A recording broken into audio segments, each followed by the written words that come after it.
woman who is secretly attracted to you always shows these 3 signs. Stoicism. Modern Stoic.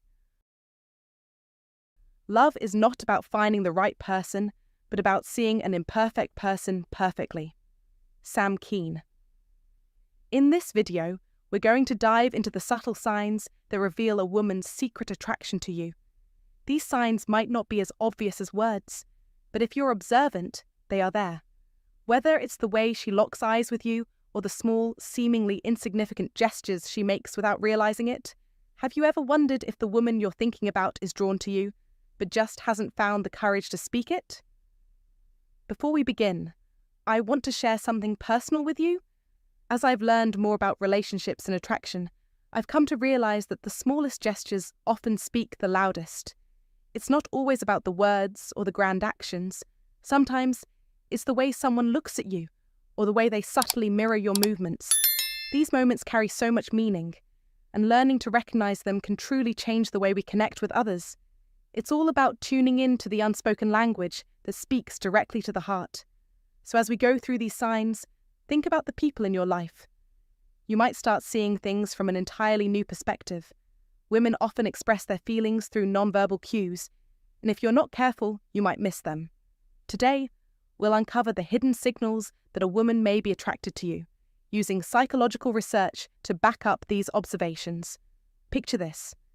Imagine having the power to recognize these clues and understanding the unspoken language of attraction. It can radically change the way you see and interact with people, revealing truths that words alone can't express. These signs aren't random. They are small, yet potent indications of a person's feelings. Attraction is a complex blend of body language, subtle actions, and psychological instincts. To sharpen your awareness and boost your social confidence, we'll walk you through 7 behaviors that reveal someone's secret interest. Psychologists have carefully analyzed these behaviors, helping you decode the dance of attraction with greater insight. If you're new here, make sure to like this video as we break down each of 3 signs in detail. You'll gain a fresh perspective on how to better understand the people around you. And if you enjoy what you see, don't forget to subscribe and hit the notification bell. Now, let's get started. Sign number 1. The lingering glance. When it comes to recognizing a woman's secret attraction, one of the most telling signs is what can be described as the lingering glance. If you've ever found yourself in a situation where a woman holds eye contact with you just a bit longer than what's usual, don't dismiss it as accidental. In fact, this lingering gaze is one of the clearest indicators that she might secretly be drawn to you.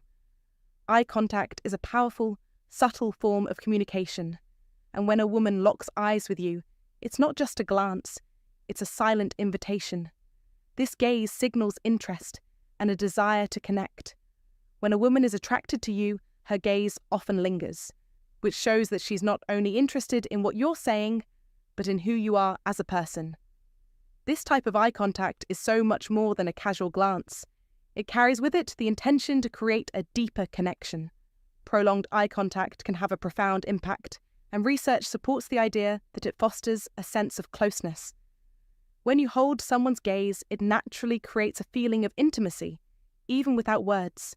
It's a kind of unspoken bond being formed, one that signals engagement and interest. Eye contact, especially prolonged eye contact, sends a message that words alone can't express. It's as though she is silently saying, "I want to know you better." This deeper connection isn't just a mental or emotional exchange. It's rooted in something physical as well. Our pupils naturally dilate when we feel attracted to someone, and this biological response is involuntary. So, if you notice her gaze lingering, and perhaps her pupils dilating, it's likely that her body is sending a signal of attraction, even if her words remain unspoken. What's even more interesting is that the lingering glance is often paired with other subtle but significant signs. A slight smile, for example, can amplify the message in her eyes. Raised eyebrows or a gentle tilt of the head might accompany the lingering gaze, further signaling her interest. these small but telling actions work together to communicate something powerful. She's intrigued, and she wants you to know it. In fact, these subtle cues are sometimes more telling than direct verbal communication because they are instinctual and come from a place of genuine attraction. If you're paying attention, you'll notice that the combination of eye contact with these other body language signals forms a clear message. She likes what she sees and is opening herself up to you. Now, let's think about how this translates to real life. Imagine you're in a conversation with a woman, and for a moment, you catch her eyes lingering on yours. There's no need to panic or feel unsure about the situation. This lingering glance isn't something that requires immediate action, but it does provide you with valuable information. It's her way of showing that she's not just physically present, but mentally and emotionally invested in the moment. When you notice this, respond with confidence. You don't have to rush into anything, but acknowledging the connection can go a long way. For example, try to meet her gaze for a brief moment, maybe add a smile, or keep the conversation going in a way that respects the silent exchange that's happening between you two. As the famous philosopher Marcus Aurelius once said, "The soul becomes dyed with the colour of its thoughts." Similarly, the way we look at others, the way we allow our gaze to linger, is a reflection of what's happening inside. When you sense this connection through her lingering gaze, remember, it's not just about looking into her eyes, it's about understanding the emotions and intentions beneath them. It's a sign that, on some level, she is emotionally connecting with you. In the end, if you find yourself in a situation where a woman holds eye contact with you a bit longer than usual, don't dismiss it as coincidence. This is an opportunity to understand her feelings and respond appropriately. Attraction is a delicate thing, and it's easy to miss the signals if you're not paying attention. So the next time you notice her gaze lingering, take a moment to recognize what's being communicated without words. You might be surprised at how much you can learn from just a simple glance. This advice doesn't just apply to theory. It's something that can be put into practice in everyday life. Take note of these signs, respond with the right energy, and watch as the unspoken connection deepens. Remember, understanding these cues can not only help you understand attraction better, but can also give you the tools to navigate relationships with clarity and confidence. If you've made it this far, you are already ahead of the game. Recognizing the subtle signs of attraction is the first step toward mastering the art of connection. Don't let these powerful signals pass you by. Comment below. I see the signs, and I'm ready to go deeper. Let's keep this conversation going. Sign number 2. The delicate touch. Have you ever noticed those seemingly random moments when a woman reaches out, whether it's a gentle brush of your arm or a light tap on your shoulder? These touches may seem insignificant at first, but in reality, they carry a deeper meaning. She's letting you know, in her own way, that she's beginning to feel comfortable and open with you. The beauty of these touches lies in their silence. They're her way of communicating attraction without having to say a word. In the modern world, where words can often be misinterpreted or even avoided, touch becomes a powerful tool for expressing connection. It's not just about physical proximity, it's about emotional intimacy, trust, and creating a safe space where both individuals can let their guards down. Research has proven time and time again that simple physical contact, whether it's a handshake, a hug, or a light touch, can significantly enhance feelings of trust and closeness between two people. This is especially true in romantic or potential romantic relationships. In fact, touch is one of the most primal and effective ways humans bond, as it activates areas in the brain responsible for trust and emotional closeness. When a woman touches you, it's her way of breaking down the invisible wall between you and her, signaling that she feels safe and at ease in your presence. The more at ease she is, the more comfortable she will feel expressing her attraction. This physical connection is often the catalyst for deeper emotional engagement, something that words sometimes fail to convey. A slight nudge or a gentle tap is a quiet, unspoken invitation for intimacy. It's a sign that she wants to be closer, both physically and emotionally, without saying a single word. And here's the interesting part. When this touch happens, it can trigger the release of oxytocin, often referred to as the bonding hormone. This hormone plays a huge role in creating feelings of calm, trust, and connection, important elements for building any meaningful relationship. Now, let's put this into a modern context. Think about how we communicate today, through texts, social media, and digital messages. It's easy to hide behind screens to avoid real, raw, physical interaction. In this age of digital communication, the power of touch may seem like a lost art, but it's actually more important than ever. It's a way of expressing your feelings without the need for words, and it can convey a depth of emotion that texts simply can't. If a woman is attracted to you, this subtle use of touch often comes out when she's around you. Whether she's subtly touching your arm during a conversation or lightly leaning in when you're speaking, these little gestures are more telling than you might think. It's important to recognize that these touches aren't random. They're part of a language all their own. If you're paying attention, you'll begin to notice patterns. She might lightly tap your arm when she's laughing at something you said, or she might brush her hand across yours when she's making a point. These actions, however small, are windows into her emotions. You might wonder, why is touch so powerful in these situations? Simply put, it's the human need for connection. As human beings, we crave bonding, and touch is one of the easiest and most natural ways to establish that bond. But there's more to it than just physical closeness. In the context of modern Stoicism, where emotional control and rationality are key, touch is not about impulsive actions or fleeting desires. Instead, it reflects a deeper, more calculated expression of trust and mutual respect. A woman's choice to physically engage with you, whether through a casual touch or a more intimate gesture, is rooted in a foundation of comfort and safety. She's not only letting down her guard, but also providing you with the opportunity to understand her on a deeper level. In Stoic terms, she's demonstrating a form of vulnerability, and in doing so, she's offering you the chance to either respect that vulnerability or to exploit it. The decision is yours, but with the awareness of this delicate dance, you have the opportunity to foster a meaningful connection rather than let it slip away. By paying attention to these subtle signs, you're not just decoding her attraction to you. You're learning how to navigate the complex dynamics of modern relationships. In a world where direct communication often falls short, these unspoken cues, like the delicate touch, serve as a much-needed bridge between two people. They speak louder than words ever could, and when recognized and reciprocated, they form the foundation of a relationship built on mutual respect, emotional intelligence, and, ultimately, trust.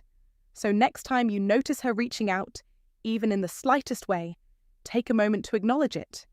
It could be more than just a casual gesture. It could be her way of saying she's ready for something deeper. Sign number 3, emotional openness. When a woman is secretly attracted to you, one of the clearest signs she shows is emotional openness. But this isn't just casual small talk. It's an invitation to dive deeper, a subtle but unmistakable gesture that reveals her true feelings. She'll begin to share her thoughts, dreams, fears, and even her vulnerabilities with you. This is not something women do lightly, as emotional openness requires a deep level of trust. She's showing you the inner workings of her mind and heart, and in that moment, you must recognize the significance. As the great philosopher Aristotle once said, love is composed of a single soul inhabiting two bodies, and emotional openness is the gateway to that soul-to-soul connection. Psychological studies reveal that when we open up to someone, it deepens the bond and fosters trust. So when she confides in you, whether seeking advice or revealing a personal story, take note.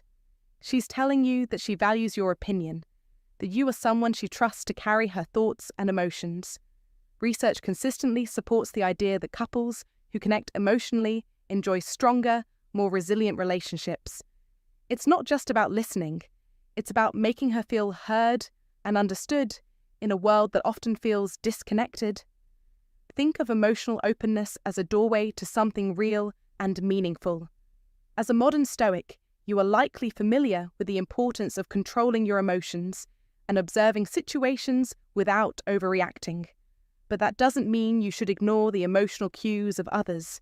Recognizing these signs and responding with empathy is not weakness, it's strength. When she opens up, engage with her. Don't simply nod and move on. Actively listen, show that you value her vulnerability, and make her feel safe in sharing more. This is how you build genuine connections, the kind that are not easily broken.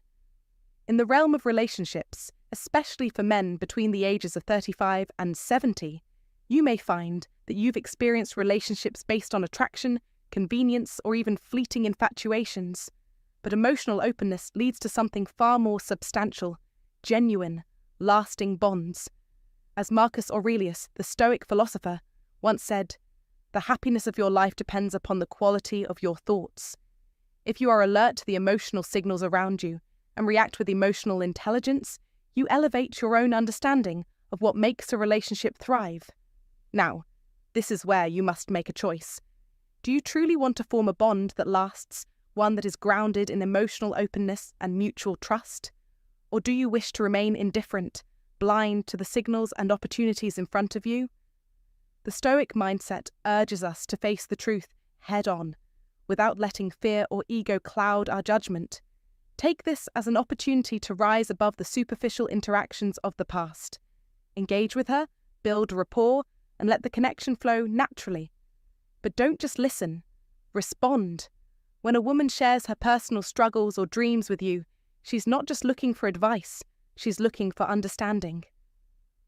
In these moments, let her know you are there for her, that her thoughts matter. This will foster deeper empathy and mutual respect.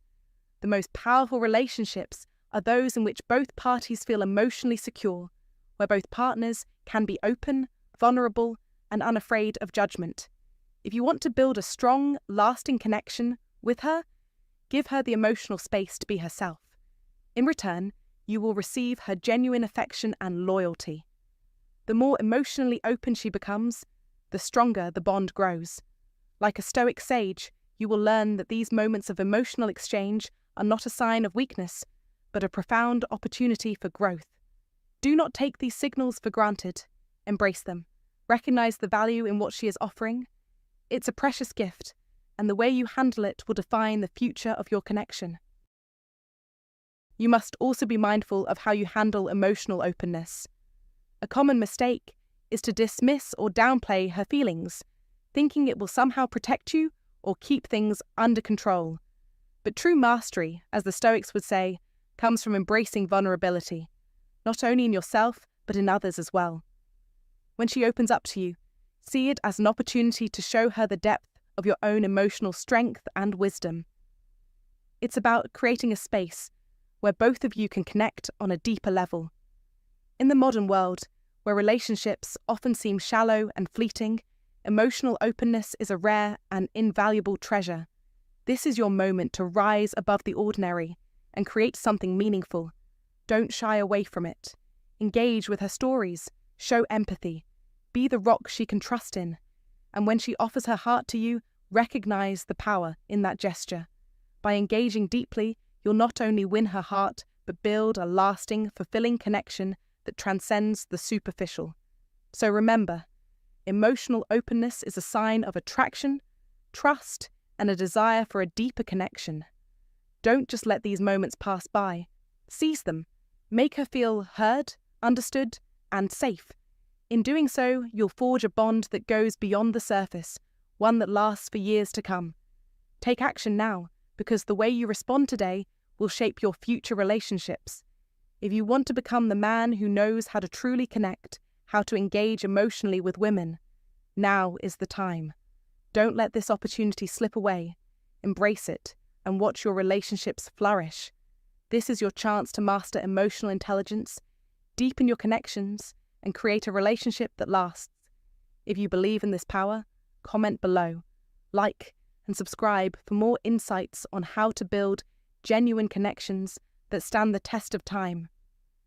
Your journey towards becoming a modern Stoic capable of reading and engaging with emotional signals, starts here. Next time you're around someone who may be secretly attracted to you, take a moment to observe the subtle, often overlooked signs. It's the lingering glance that lasts just a little too long, the playful touch that feels intentional, or the deep conversation that goes beyond surface-level pleasantries. These small but powerful gestures can reveal far more about her feelings than words ever could. In the world of Stoicism, we are taught to remain calm and observant, allowing us to see things clearly without being swayed by emotions. By recognizing these signs, you not only gain insight into her attraction, but also become more confident in your responses, building stronger, more meaningful connections. In relationships, this rings true. By understanding and responding thoughtfully, you shape the depth and success of your connections. So the next time you notice these subtle cues, approach the situation with clarity, confidence, and understanding. If this video has helped you, remember to like, subscribe, and hit the notification bell to stay updated on more insights into attraction, confidence, and how to navigate relationships with wisdom. Share your thoughts in the comments below. I'd love to hear how you've navigated these situations in your life. Thank you for watching, and I look forward to seeing you in the next video.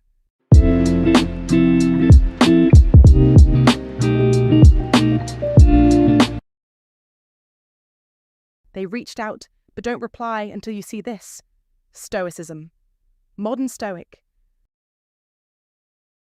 Don't let the noise of their return drown out the silence that healed you. Sometimes the person who left you in silence only comes back to see if you're still broken, but you're not that man anymore. They disappeared like you didn't matter. Days, weeks, maybe even months. You waited, you hurt, but you never begged. You didn't chase. And now, they're back with a casual, "Hey, how have you been?" Like nothing happened. Pause. This isn't just a message. It's a test to see if you're still the same man they walked away from, a test to see if they still have a grip on your emotions. Your response or your silence will reveal everything about your growth.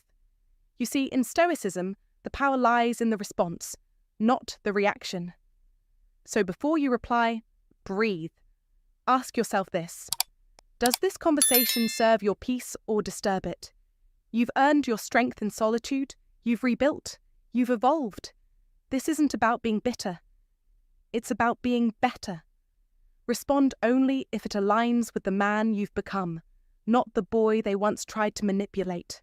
Let them feel the weight of your silence or the wisdom of your words, but never let them feel like they still own your attention. Today's affirmation: I respond with purpose, not emotion. Drop that in the comments if you're ready to reclaim the narrative. Like, share, and subscribe for more Stoic wisdom that keeps you grounded in your power. And remember, you are not the one who was left behind. You are the one who moved forward. Number 1, why they reached out. Before you even think about replying to that message, let's set the record straight.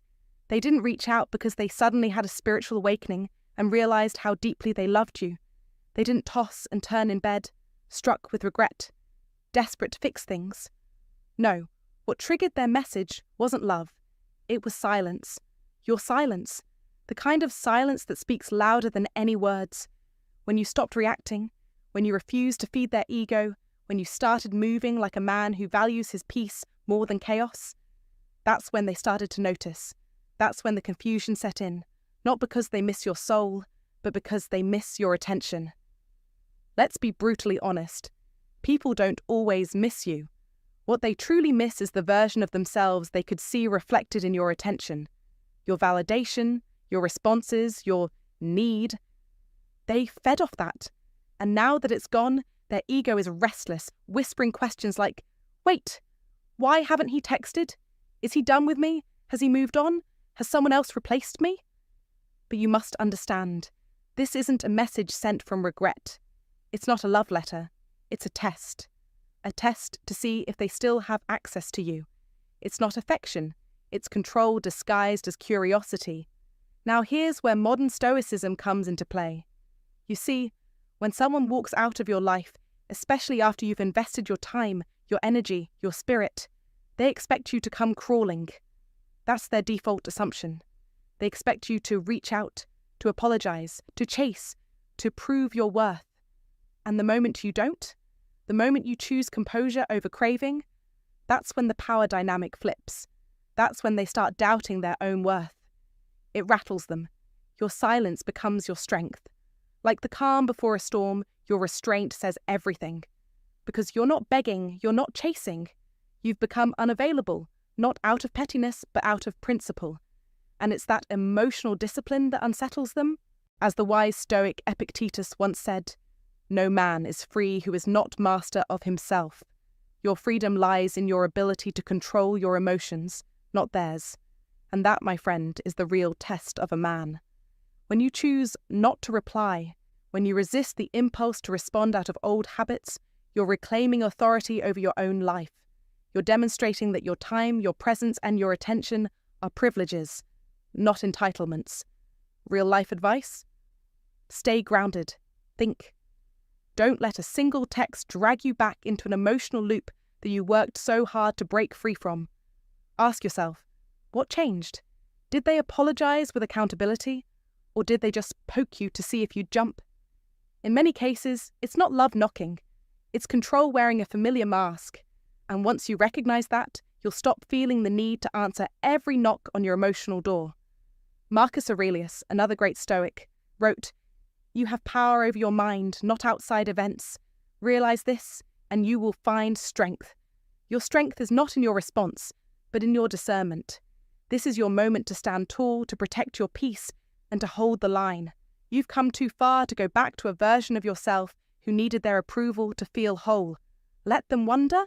Let them sit with the silence, because your silence now carries the weight of your growth, your dignity, your self-mastery. If you've ever wondered when to apply Stoicism to your relationships, this is it. Don't break your silence for someone who only noticed your worth when you stopped serving theirs. What about you? Have you experienced this? Have you ever stayed silent and watched someone come back just to test if they still had a grip on your heart? Drop your story in the comments below. I want to hear from strong men like you who've walked this path. Let's sharpen each other. Let's build a community of noble minds who refuse to be manipulated by fleeting texts and hollow words. Number 2. How to reply. When they finally reach out after all that silence, after ghosting, after walking away like your presence meant nothing, you don't respond with paragraphs. You don't pour your heart out. You don't give them the gift of explanation. You respond with power, one line, one sentence. "Hey, hope you're doing well." That's it, because at that moment you are not writing for them, you are leading yourself. You're no longer that version of you who used to bleed emotions through the screen. You are no longer seeking closure, validation, or understanding from someone who couldn't handle your worth the first time around. Understand this. True power is not in how much you say, but in what you choose not to say. As Marcus Aurelius once wrote, "The best revenge is to be unlike him who performed the injury." You are no longer playing the same emotional game. You are a modern Stoic now. You've mastered your reactions. And that's what burns them more than any bitter word ever could. Because they were counting on the old you, the one who'd chase, who'd explain, who'd unravel himself just to be heard. But what they get now is silence. Power, restraint, a presence so composed it intimidates. A man who replies like a king, calm, short, decisive. It shakes them, it confuses them, and it haunts them. In today's world where everyone overshares, overreacts, and overexplains, your silence becomes a rare weapon. In fact, it's psychological warfare, reverse psychology at its finest. The more indifferent you appear, the more they crave your attention. That's how you win. That's how high-value men respond. Not by begging, not by breaking down, but by withholding. That one simple reply, "Hope you're doing well," delivers a message louder than 1,000 words. It says, "I've moved on. I've evolved. And you no longer have access to the version of me who tolerated being mistreated." This isn't revenge. This is discipline.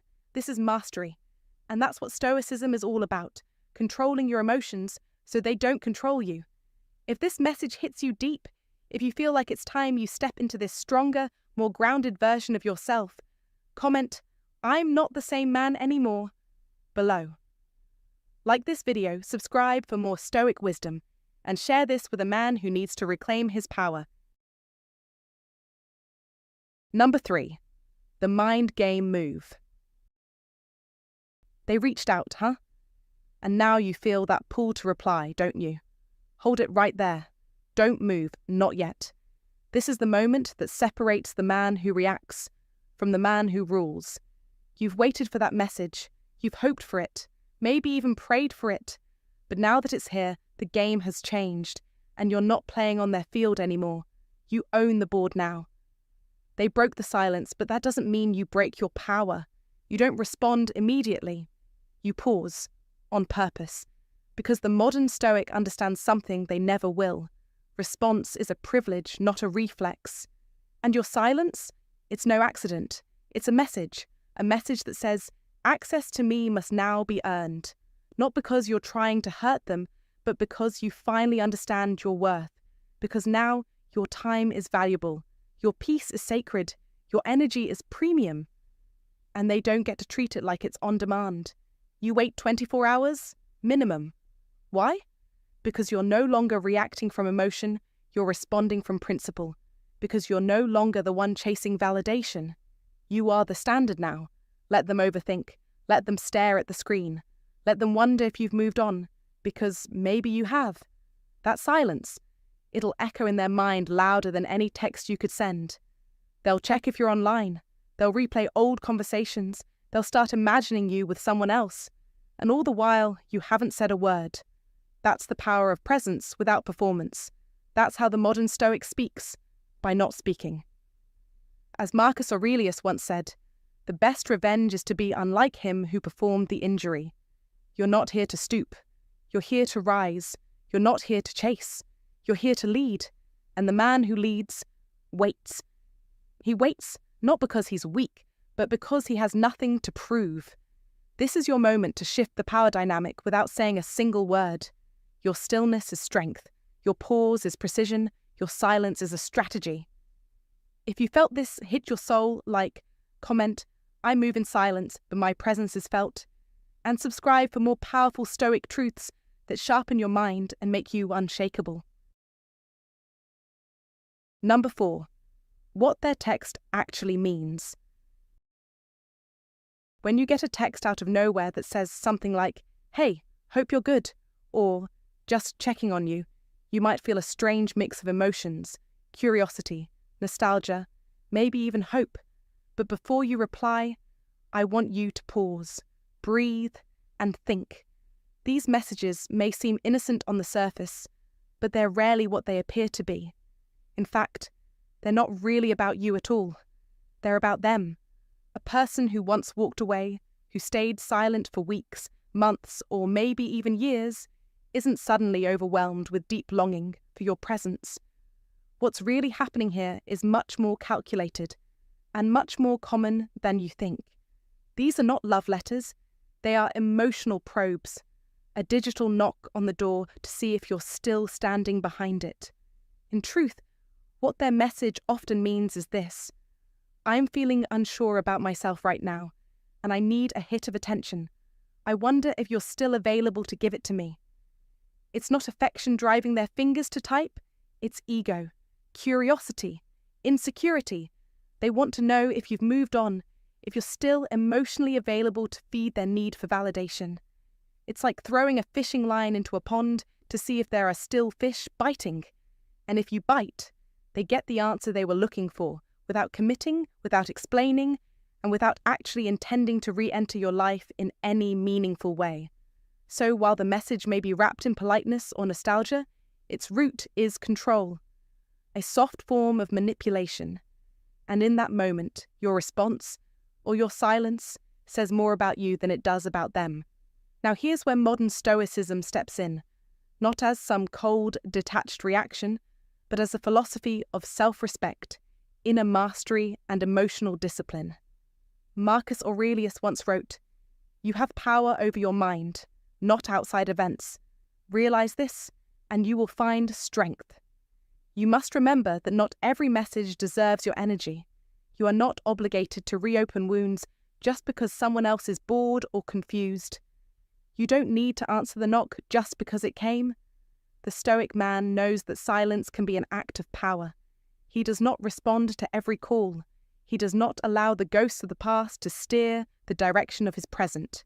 Instead, he calmly evaluates, asks himself, does this serve my peace? Does this realign with the standards I've set for my life? And if the answer is no, then the reply is simple. No reply at all. Understand this. It's not bitterness to ignore a half-hearted message. It's wisdom. It's self-protection. It's a declaration to yourself that your time, your growth, and your peace are too sacred to be interrupted by people who had the chance and chose to walk away. Because people don't just reach out when they miss you, they reach out when they miss the version of you that made them feel powerful, adored, or admired. When that supply runs dry, they come back not for reconnection, but for reassurance that they still have some pull in your life. But you're not the same man anymore. You've grown, you've learned, and now you choose to respond not from impulse or longing, but from clarity and intention.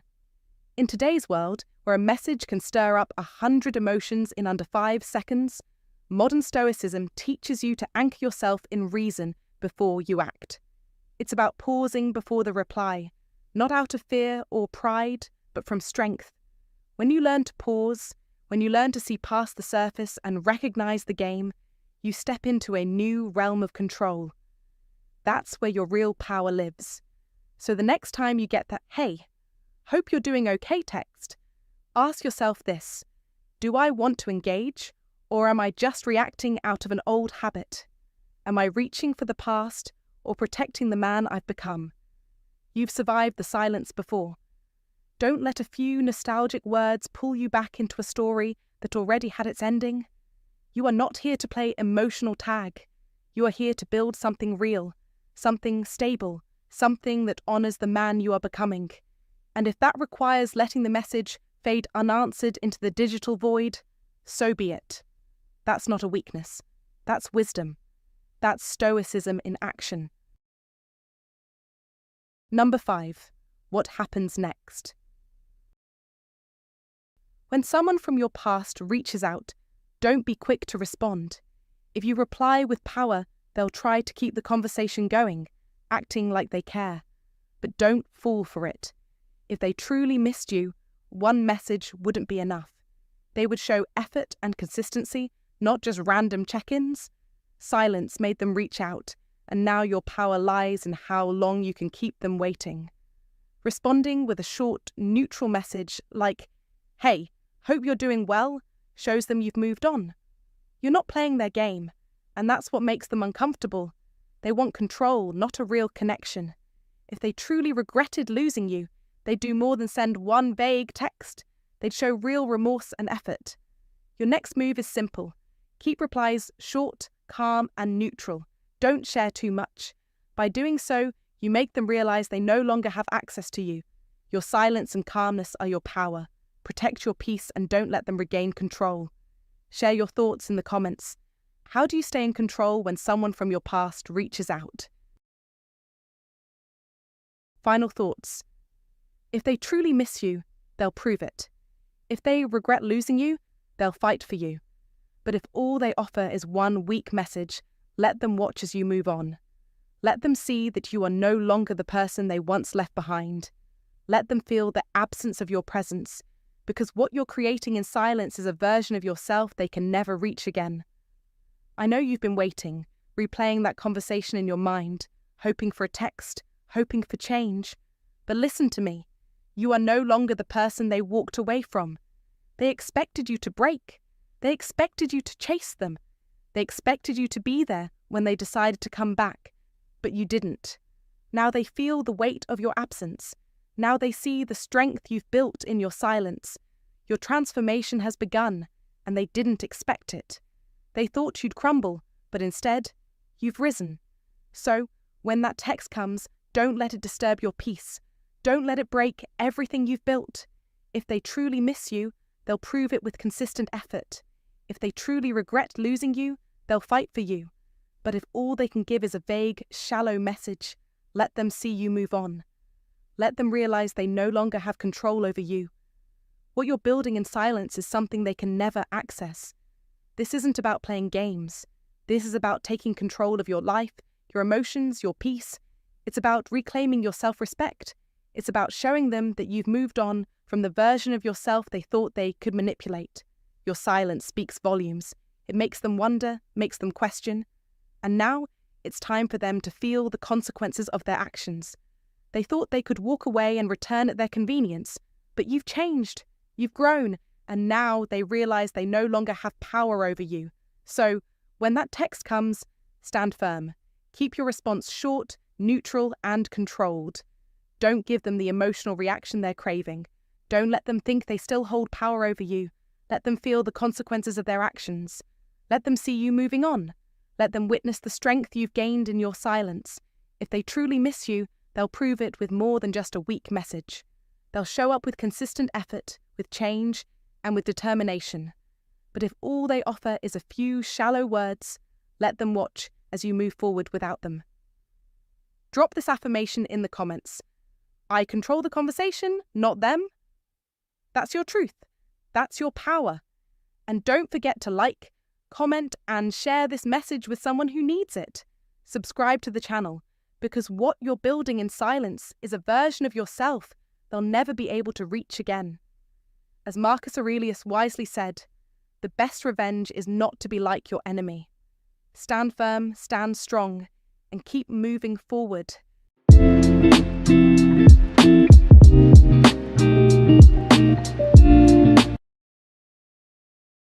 Watch now. 13 gestures or signs that a woman secretly likes you. Modern Stoic. Love looks not with the eyes, but with the mind, and therefore is winged Cupid painted blind. William Shakespeare. Ever found yourself in a conversation with a woman where the energy feels just right? The laughter flows, her eyes linger a little longer, and there's that spark of playful banter. Yet, despite the chemistry, doubt creeps in. Is she genuinely interested, or is she just being friendly? Here's the truth. Women rarely broadcast attraction outright. Instead, they communicate through subtle cues, gestures, tones, and unspoken signals that most men overlook or misinterpret.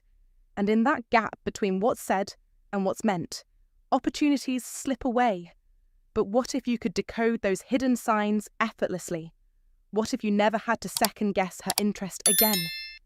In this video, we'll uncover the quiet yet powerful ways women reveal their attraction, so you can move forward with confidence. Let's begin. Sign 1. Her eyes reveal what she won't say. Let's cut through the noise. If you've ever wondered whether a woman is truly into you, stop listening to her words for a moment and start watching her eyes. The truth isn't in what she says.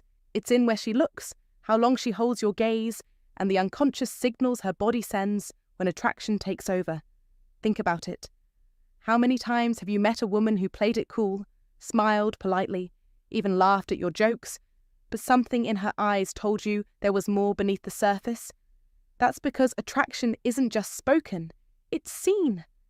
The eyes don't lie, and if you know what to look for, you'll never have to guess her true feelings again. Take the lingering gaze. A split second longer than normal, a pause that says, I'm not ready to look away just yet. This isn't just politeness, it's a subconscious delay, a quiet admission that she enjoys the connection. Studies in nonverbal communication confirm that prolonged eye contact releases oxytocin, the bonding hormone, which means every extra second she spends locked onto you is her brain chemically reinforcing interest. Then, there's the double take, that a quick, almost reflexive second glance when you walk by. She's not just looking, she's rechecking, confirming her initial attraction. It's the visual equivalent of hitting refresh. And if you've ever caught a woman doing this, chances are she's intrigued, but doesn't want to seem obvious. But here's where it gets revealing. The quick look away. She glances at you, then suddenly shifts her focus downward or to the side, as if she's been caught doing something she shouldn't. This isn't disinterest. It's nervous interest. Her body is betraying her attempt to stay composed, and that tension is a flashing neon sign of attraction. And then there's the ultimate tell. Dilated pupils. When someone is drawn to you, their pupils expand involuntarily, a biological response to arousal that dates back to our primal instincts. No amount of practiced charm can fake this. It's pure physiology. The darker her eyes get when she looks at you, the stronger the pull she feels. So how do you use this knowledge? Observe, but don't stare. Pay attention to patterns. Does she consistently hold your gaze in group settings? Does she accidentally make eye contact across the room? These aren't coincidences, they're clues. And here's the real-world advice. If you spot these signs, don't overthink it. Respond with confidence. Hold her gaze a beat longer. Smile when she looks away, and match her energy. The eyes might reveal attraction, but you have to act on it. Now, over to you. Have you ever noticed a woman giving you these signals? Did you act on them, or regret not acting sooner? Drop your stories in the comments below. Let's decode attraction together. And if this resonated with you, share it with a friend who could use the insight. After all, the best lessons come from real-life experiences, yours included. Watch closely. The truth is looking right back at you. If you find today's content useful to you, don't forget to share your feelings and lessons with us. Or simply comment, "Very cool." It's a great encouragement for our channel makers. Thank you very much. Sign 2. She finds excuses to touch you. When a woman is genuinely drawn to you, her body speaks long before her words do, and one of the most undeniable signals is the way she uses touch. Not the cold, calculated kind, but the subconscious, instinctual gestures that arise when attraction brews beneath the surface. Touch is one of the oldest and most intimate forms of human connection, and when used deliberately, it becomes a silent language of desire. In the modern world, where people are more cautious than ever about personal boundaries, a woman who repeatedly finds ways to invade your personal space is not doing so by accident. She's signaling something deeper. Watch for what seems like accidental brushes, her arm grazing yours when there's plenty of room not to, her leg touching yours while sitting side by side, or that slight shoulder bump when you're walking together. These are not coincidences. These are calculated, yet camouflaged moves, designed to see if you'll respond, if you'll notice, if the spark is mutual. Then there's the prolonged contact, that hug that lasts a second too long, where you feel her arm stay just a bit more than polite, or the moment her hand rests on your forearm during a conversation, long enough for you to notice, long enough to awaken something in you.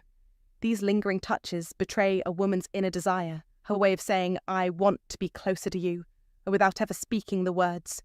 And don't dismiss the playful push, the gentle slap on the arm when she laughs, or the cheeky shove during a teasing exchange. These aren't just acts of humour, they're test runs. She's gauging how safe she feels around you, how much she can engage physically without making things awkward. As Aristotle once said, pleasure in the job puts perfection in the work, and when she finds joy in your company, that pleasure shows up in these little gestures.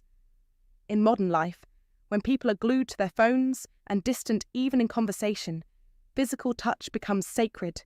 It breaks barriers, crosses boundaries, and builds bridges. So if a woman repeatedly finds excuses to touch you, don't ignore it. Recognize the pattern, reflect on her body language, understand that when she touches you, she's saying more than you realize. As the Stoics believed, observe constantly that all things take place by change, and touch is often the first change in the dynamic. It turns casual into personal, friendship into flirtation, and interest into intent. Your role, then, is not to react like a boy chasing validation, but like a Stoic man. Observant, grounded, and wise. Don't rush to act, but don't ignore the signs. Let her feel seen. Let her know you notice.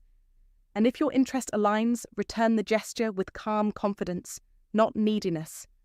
Because in the end, Touch is not just about the skin. It's about energy, connection, and trust. If you agree, comment below. I am a man who notices the silent signs. Now let me ask you, have you ever noticed a woman doing this to you and wondered what it really meant? Let's talk in the comments. Sign 3. She laughs a lot at your jokes. There's laughter, and then there's that laughter, the kind that's unrestrained, bubbling up from genuine amusement, the kind that makes her eyes crinkle at the corners and her shoulders shake. We're not talking about the polite, obligatory chuckle you get from a co-worker or an acquaintance. No, this is something deeper, more telling. When a woman is secretly attracted to you, her laughter becomes a language of its own, a subconscious signal that she's drawn to your presence. The difference lies not just in if she laughs, but in how she laughs. Take note of the over-the-top giggle, the one that seems just a little too enthusiastic for the joke you've told. That's not her being polite. It's her brain dialing up the dopamine because you're the one who said it. Attraction heightens enjoyment, turning even your mediocre one-liners into comedy gold in her mind. Then there's the lean and laugh, where her body instinctively angles toward you as if pulled by magnetism. That's no accident. Physical proximity is one of the oldest signs of interest, a silent way of saying, I want to be closer. And if she references your past jokes later, bring them up in conversation like inside jokes between the two of you, that's a flashing neon sign. She's been replaying those moments in her head when you're not around. The psychology here is fascinating. Laughter isn't just a reaction, it's a social glue, a tool for connection. Studies have shown that women laugh more around men they're attracted to because it's a way to lower barriers and foster intimacy. As the great Charlie Chaplin once said, a day without laughter is a day wasted. And when she's laughing with you, she's investing in that connection, inviting you into her world. But don't mistake this for mere friendliness. Pay attention to the subtleties. Does her laughter linger, as if she's savouring the moment?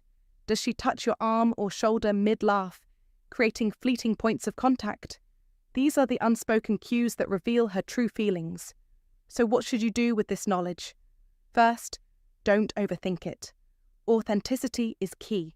If you try to force humour or play up to her reactions, she'll sense the insincerity. Instead, focus on being present, on enjoying the exchange as much as she is.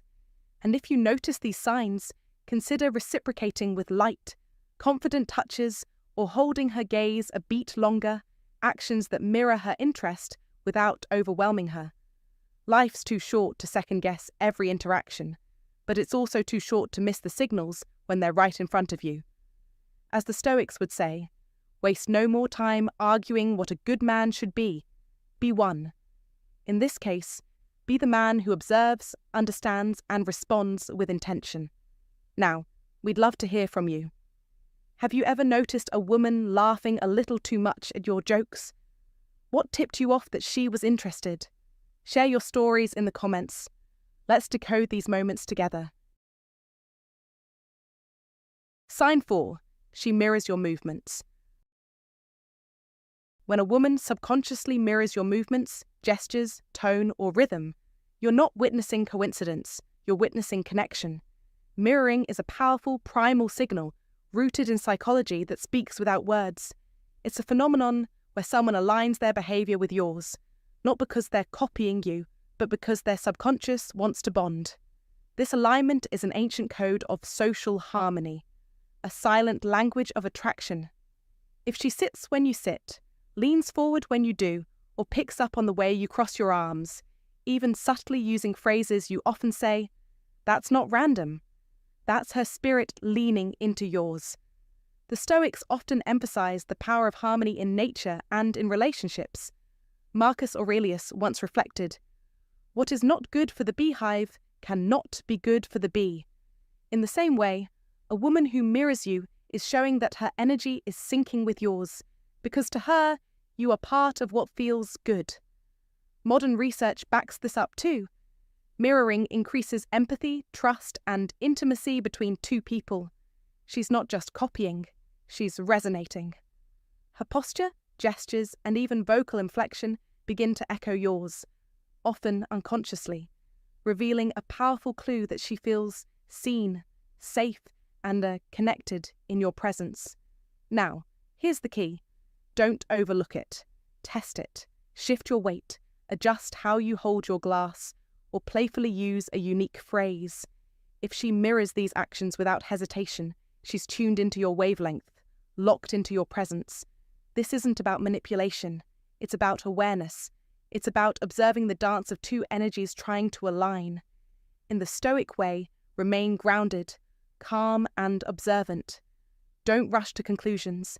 Let your stillness reveal the truth, because a high-value man doesn't need to chase confirmation. He recognizes the signs and responds with calm strength. In today's world, where communication is often masked by distractions and pretenses, this kind of silent connection is rare and revealing. So the next time you notice her mirroring you, remember, it's not just imitation, it's an invitation. It's her soul leaning toward yours, saying without words, "I feel good when I'm with you." And that is a sign worth paying attention to. As Carl Jung once said, the meeting of two personalities is like the contact of two chemical substances. If there is any reaction, both are transformed. If you see this reaction, acknowledge it, respect it, and act with quiet wisdom. If this resonates with you, share your thoughts in the comments. Have you ever noticed someone mirroring you without realizing it? Comment below. I am in tune with subtle attraction. And don't forget to like this video and subscribe for more Stoic wisdom on love and human connection. Sign 5. She finds reasons to be around you. She finds reasons to be around you not by chance, but by a quiet design that reveals more than words ever could. Modern men must learn to read the subtle language of presence, not just what she says, but where she places herself. When a woman is secretly attracted to you, she doesn't wait for fate. She takes subtle initiative, guiding herself into your world with quiet precision. Maybe she's never cared for that particular cafe before, but now she's there, seated a few tables away, pretending to be absorbed in a book or her phone, yet her attention drifts, frequently, intentionally, toward you. Perhaps she didn't use to hit the gym at 7 a.m., but now she's stretching on the mat next to yours, offering a casual smile that feels anything but accidental. She finds herself in your favourite spots, at your usual times, and the pattern is unmistakable if you are calm and observant enough to connect the dots. As the Stoics believed, character is fate, and her character is revealing her silent yearning to be noticed. When a woman consistently sits beside you in a room full of empty seats, when she chooses your path, when she walks into your space again and again, that's not coincidence, it's emotional gravity. Think of it like this. Attraction always seeks to eliminate space. It's a silent call to connection. The human psyche naturally orients itself toward what it desires. Her presence is her strategy. It's not loud, it's not dramatic, but it's deliberate. She may not even consciously realize she's doing it, but something in her is drawn to your energy, your calm, your masculine presence. She may tell herself she's just being friendly, just exploring new places, but the truth is simpler and deeper. She wants to be where you are because it feels good to her soul. And here's your task as a modern Stoic man. Be still enough to see it. In today's fast-paced world, most men overlook these signs because they're too distracted, too self-doubting, or too externally focused.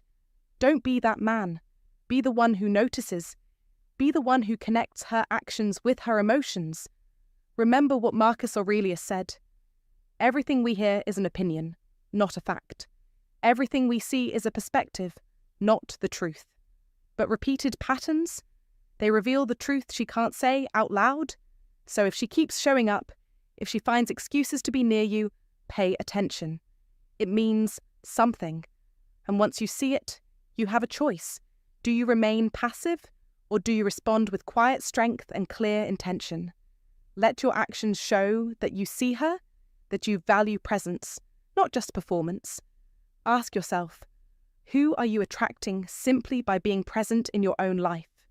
If this resonates, share your thoughts in the comments below. We want to hear your story.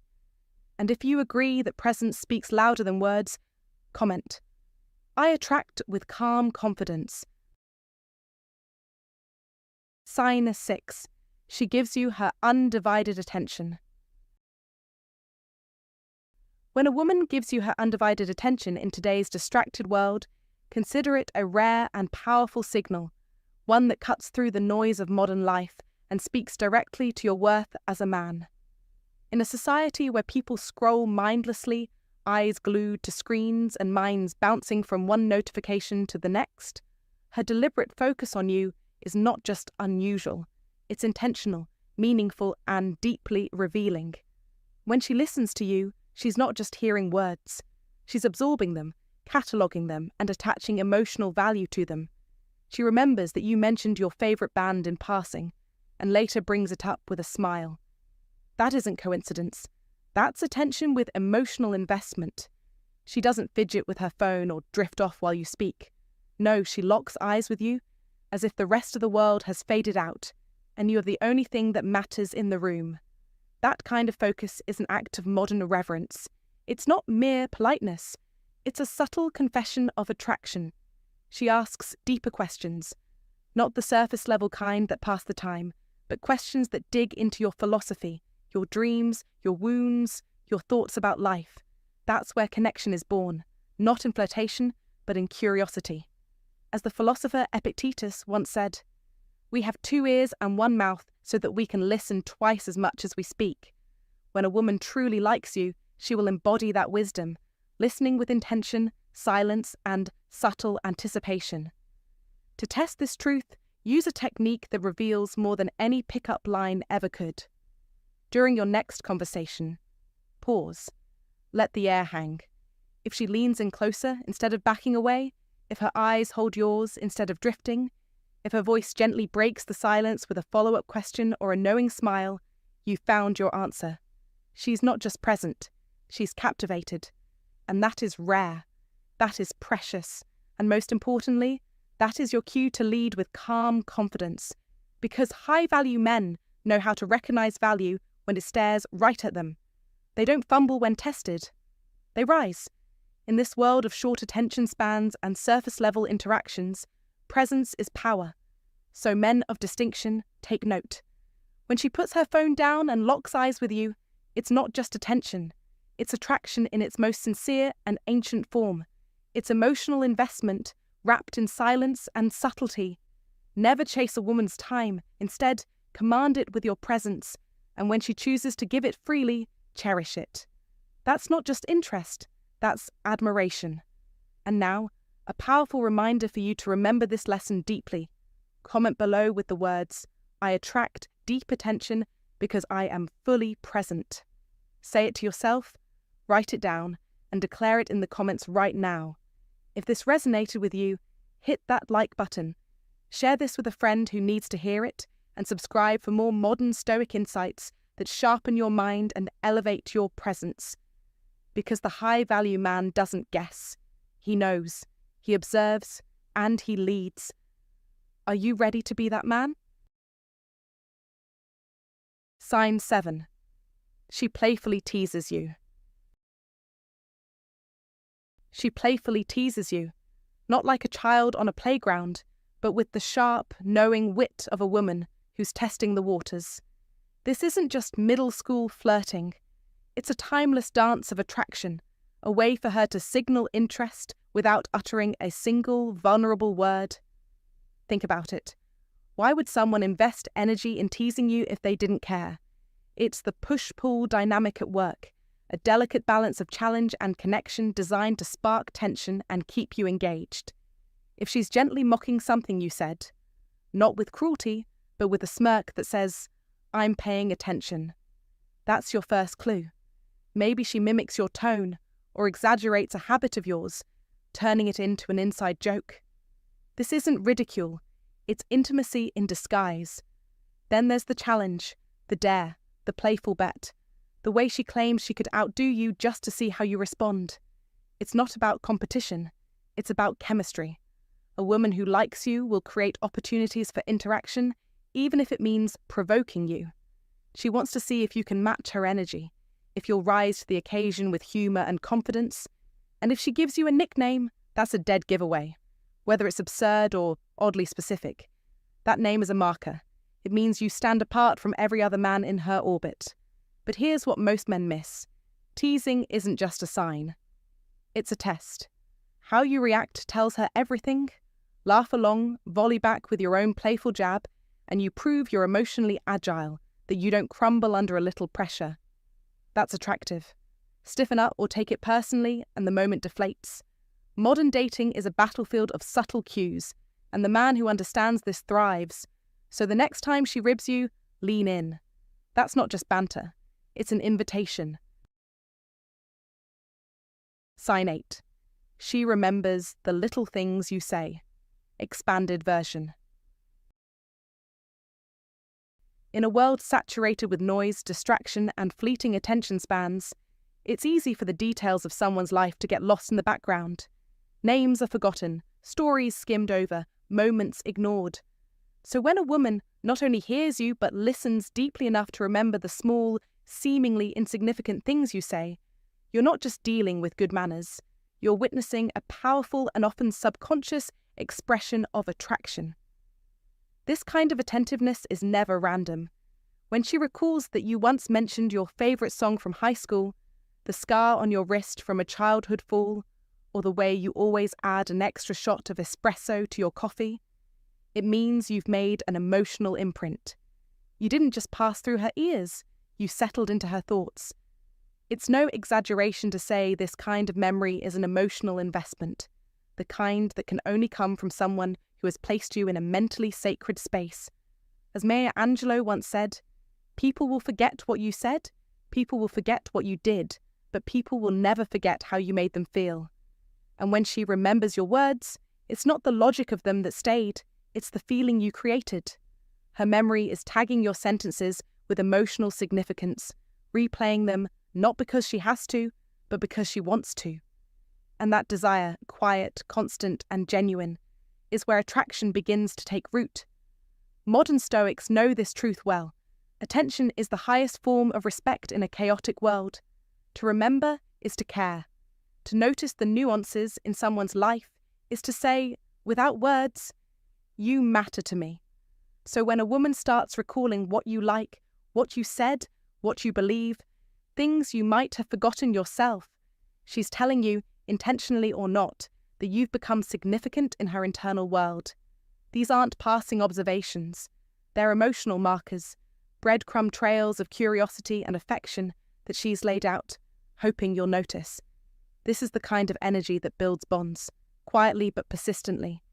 It's important not to downplay or brush it off. Don't act like you're shocked that she remembered. Instead, respond with presence. Give her a look that says, I see what you're doing, and I value it.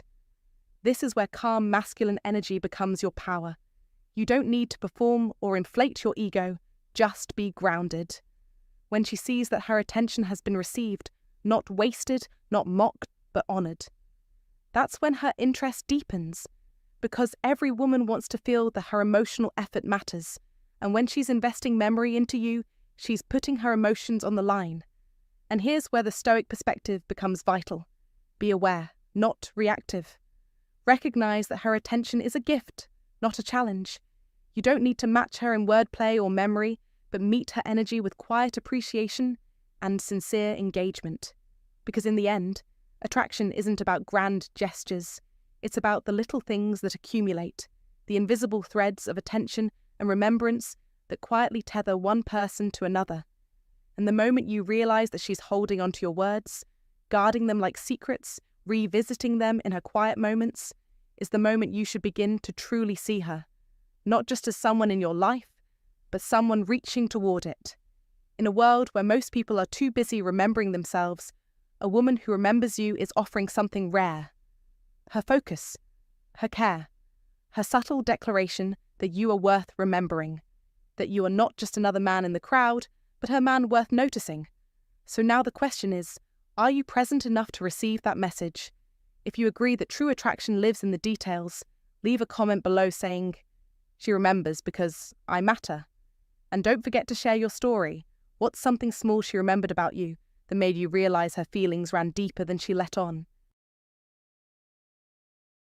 Sign 9. Her friends know about you before you even meet them. In the realm of unspoken attraction, there are few signs more revealing and more overlooked than the influence of her social circle. When a woman is secretly attracted to you, she might not tell you directly, but her friends will already know your name, and they won't even try to hide it. Pay close attention. You're at a party or a casual gathering, and one of her friends greets you like you're already familiar. They tease her when you walk by, giggle behind their hands, or make knowing side comments like, "Oh, so this is the guy," or "We've heard about you." That's not accidental. That's strategic disclosure.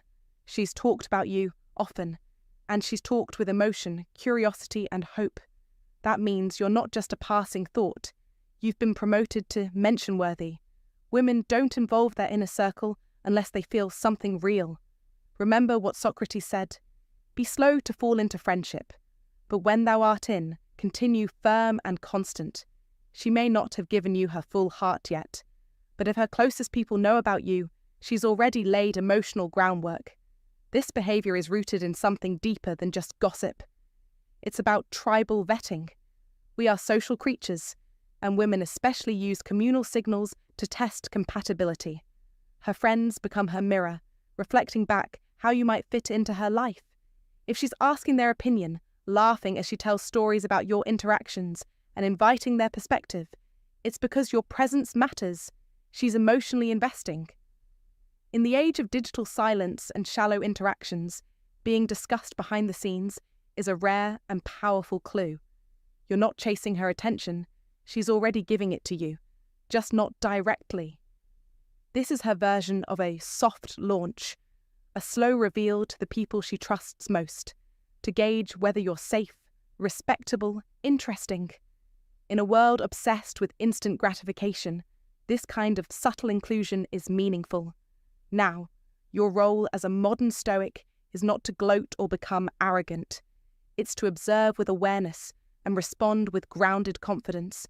The Stoics taught us that what is truly good cannot be taken or given by others. It comes from within. So you don't need to win over her friends to prove your worth. You only need to notice the signs, and when you do, meet them with quiet strength and authentic presence. Be polite, be composed, be real, because she's already watching how you carry yourself. Not just around her, but around those who know her best. She's paying attention to whether your energy matches the way she's described you. And if you pass that unspoken test, she'll feel safer leaning into her attraction. Here's your call to action. The next time you meet a woman's friends, and they seem unusually warm, unusually curious, or even slightly playful around you, don't dismiss it. That means she's already emotionally invested, long before she ever admitted it to you directly. And if she hasn't mentioned you to them, but later you notice her friends following you on social media, liking your posts, or commenting with emojis, understand that you're already under the microscope. It's not paranoia, it's reality. So ask yourself, are you paying attention to the network that surrounds her, not just the woman herself? In the dance of attraction, her circle often speaks first. And now, for those who recognize this truth, comment below. She spoke of me before I spoke to her. If this sign has ever happened to you, if her friends knew your name before you told them, share your story below. Because when it comes to secret attraction, what's whispered behind your back can speak louder than any direct compliment ever could. Sign 10. She tries to look her best around you. In a world where people dress for themselves, for their peers, or for their social media image, there is something profoundly personal, almost ancient, about a woman who subtly, yet deliberately, elevates her appearance just for you. When a woman secretly likes you, she doesn't need to shout it from the rooftops. She doesn't need to spell it out in texts or declare her feelings with grand gestures. No, her attraction leaks through the details, through her effort, her grooming, her aura, and how she chooses to present herself when you're near. This isn't vanity. This isn't coincidence. It's her quietly saying, "Your presence matters.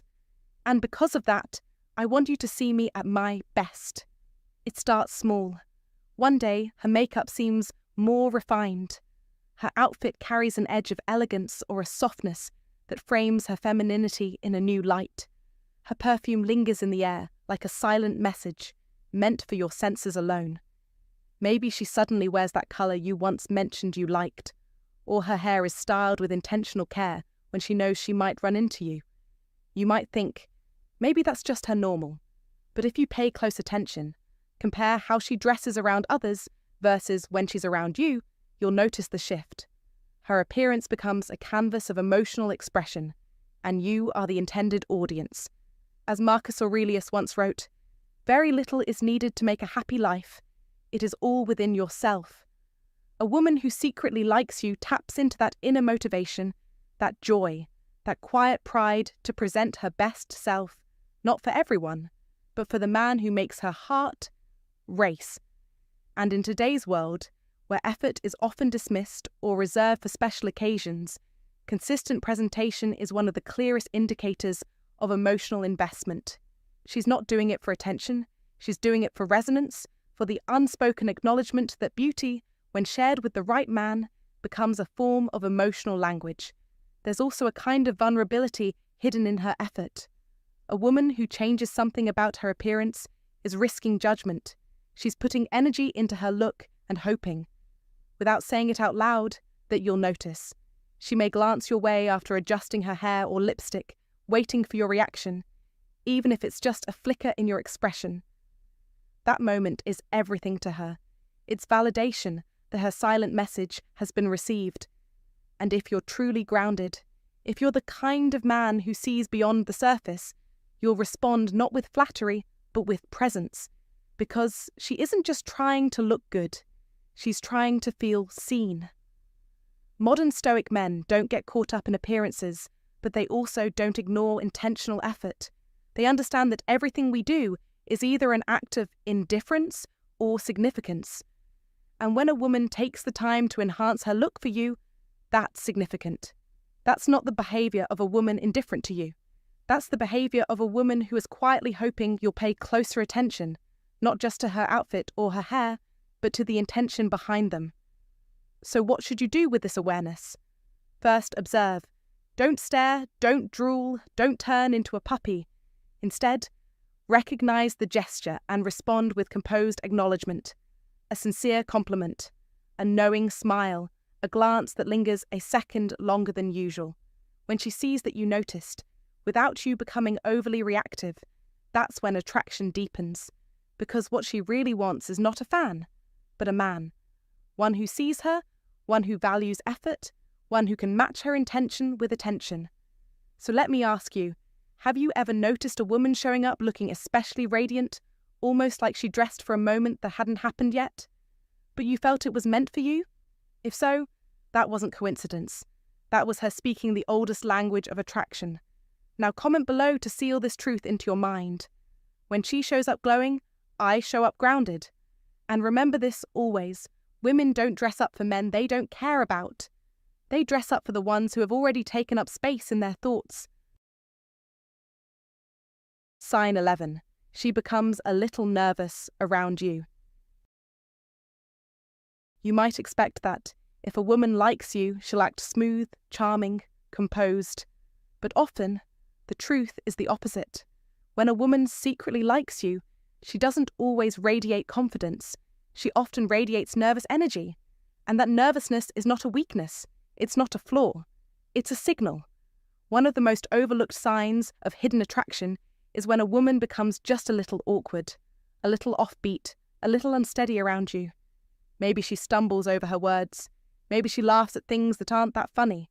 Maybe her hands fidget with her necklace, or her posture shifts quickly when you enter the room. These aren't meaningless tics.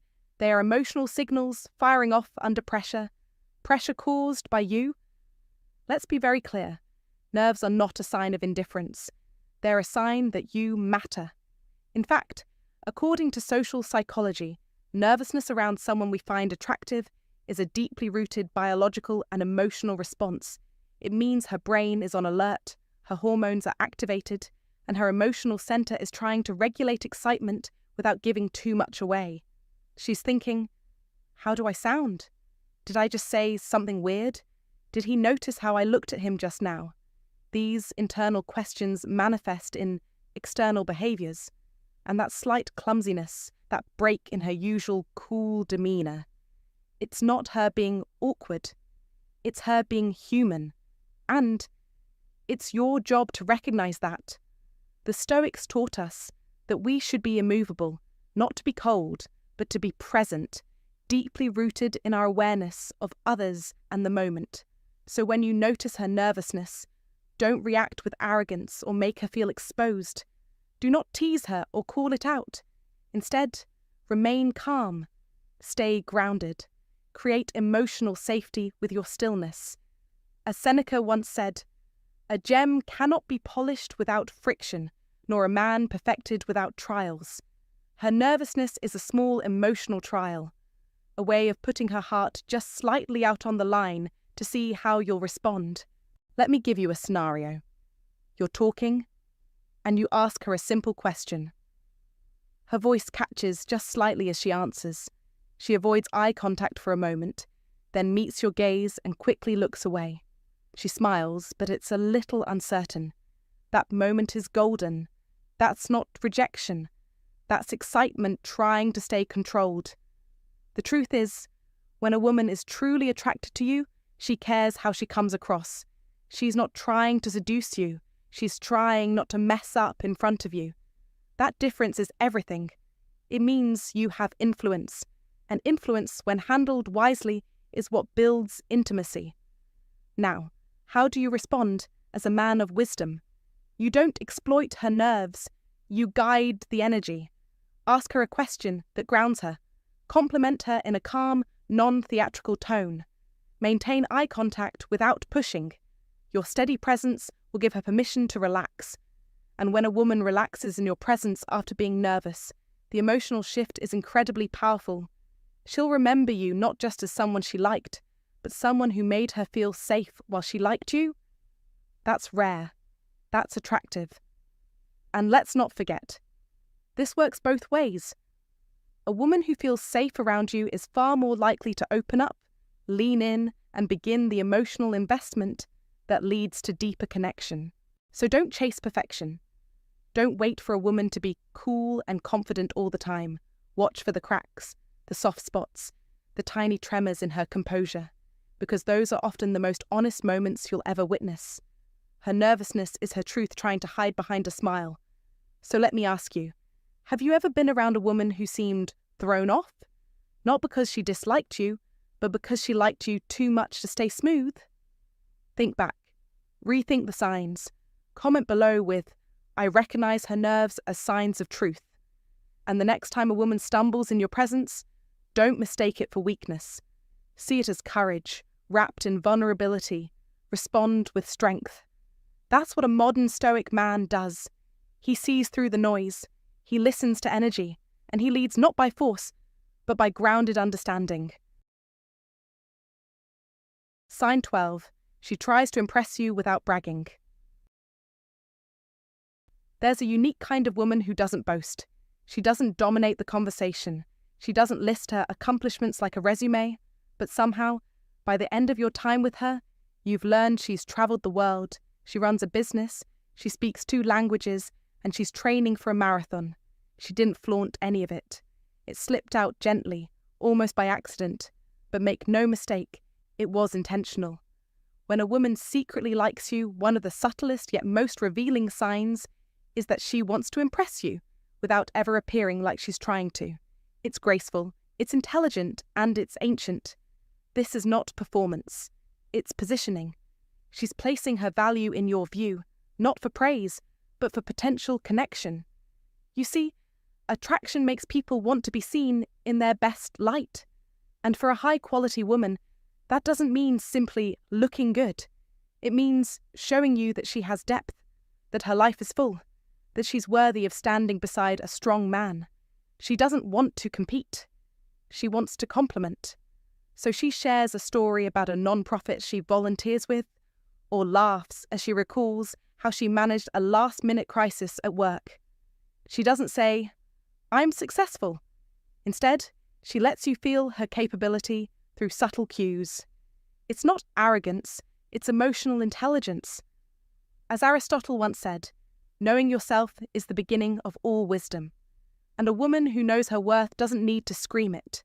She only needs the right man to notice it. Now here's the catch. This is where most men fail. They overlook this behavior because it doesn't come with a spotlight. If you're not present, if your mind is drifting or you're too focused on what you're going to say next, you'll miss it entirely. But if you're grounded, if you're paying close attention, you'll feel it. The tone shift when she shares something she's proud of. The way she glances at you, not to see if you're impressed, but to see if you understand. That glance is not seeking validation. It's seeking resonance. It's her way of asking, do you see me? Do you get what I'm about? And here's the Stoic truth. A high-value man does not need to be dazzled. He only needs to recognize quality. So when she opens up like this, you respond not with excessive praise or flattery, but with acknowledgement. That's impressive, said simply, with sincere eye contact, is far more powerful than a string of compliments. Why? Because it shows that you noticed without being seduced. You're grounded, steady, present. And for a woman of substance, that presence is magnetic. Let me make something else clear. This behavior is exclusive. She doesn't do this with everyone. She doesn't open that window to every man. If she's doing it with you, she's already decided, consciously or not, that you might be worth the emotional effort. She's not broadcasting, she's selectively revealing. This is where attraction quietly begins to bloom, not with touch, not with flirting, but with mutual recognition of value. So if she tells you about her late nights working on her passion project, or how she taught herself to cook, because it helps her feel grounded, don't brush it off. These are not random stories. They are trust tokens. They are entry points. Now, your role is simple. Don't miss them. Don't mistake her subtle flexes for casual chat. And definitely don't interrupt them with stories of your own. Listen. Absorb. Let her feel heard. Let her feel seen. Because the moment she feels you truly see her without her needing to beg for it, that's when her attraction deepens. That's when she opens further. That's when connection begins to unfold. So let me ask you, have you ever heard a woman downplay her brilliance while secretly hoping you'd notice it? And did you recognize the sign, or only realize it later when she was gone? Comment below. I see quiet confidence. If you've been that man who sees without needing a show, share your story. And if you've missed it before, this is your wake-up call. In a world obsessed with loudness, learn to listen to the quiet signals. That's where the truth lives. Sign 13. Her energy changes when you walk in. Forget the words, forget the smiles, forget the rehearsed scripts of dating advice. If you want to know whether a woman secretly likes you, watch her energy. Not her body, not her face, her energy. Because when a woman is truly drawn to you, her entire presence shifts the moment you enter the room, whether she wants it to or not. This is not about what she says. It's not even about what she does. It's about how the air changes around her. 1 minute she's chatting comfortably with others, relaxed, composed, laughing. The next moment, when you step into view, there's a noticeable pause. Maybe her posture changes. Maybe she suddenly fixes her hair, adjusts her blouse, straightens her back. Or maybe she goes silent for a second, her voice drops, or her laugh suddenly becomes softer, more self-aware. This shift isn't a performance. It's instinct. It's desire reacting to proximity. The human body can lie, but energy rarely does, and the woman who secretly likes you cannot fully contain the internal storm your presence causes. Her heartbeat quickens, even if you can't hear it. Her pupils dilate, even if you're not looking. Her nervous system enters a state of subtle alertness, because biologically, emotionally, and psychologically, You matter. And this truth doesn't just exist in romantic fiction, it's rooted in evolutionary biology. We are designed to respond to those we are magnetically drawn to, and attraction, when it's real, is felt long before it's ever confessed. So what does this look like in modern life? You walk into the coffee shop, and she's already there with friends. Her tone shifts when she sees you. She may try to act nonchalant, but you feel the flicker of excitement she's trying to suppress. She may glance at you quickly, then look away, only to steal another glance when she thinks you're not paying attention. Or perhaps you notice the opposite. She suddenly becomes more animated, more engaged, laughing a little louder, as if to subconsciously pull your attention her way. Either way, it's not what she does. It's how the air around her reacts to you, if you're still enough.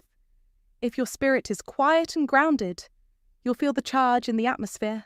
The Stoics called it sensus communis, the awareness that comes from deep observation, not loud analysis. You don't need a radar, you need stillness.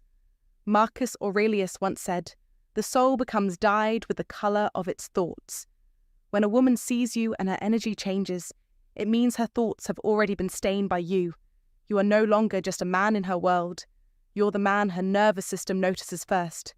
That's power, not dominance, not seduction, but presence. And presence cannot be faked. It's either felt or it isn't.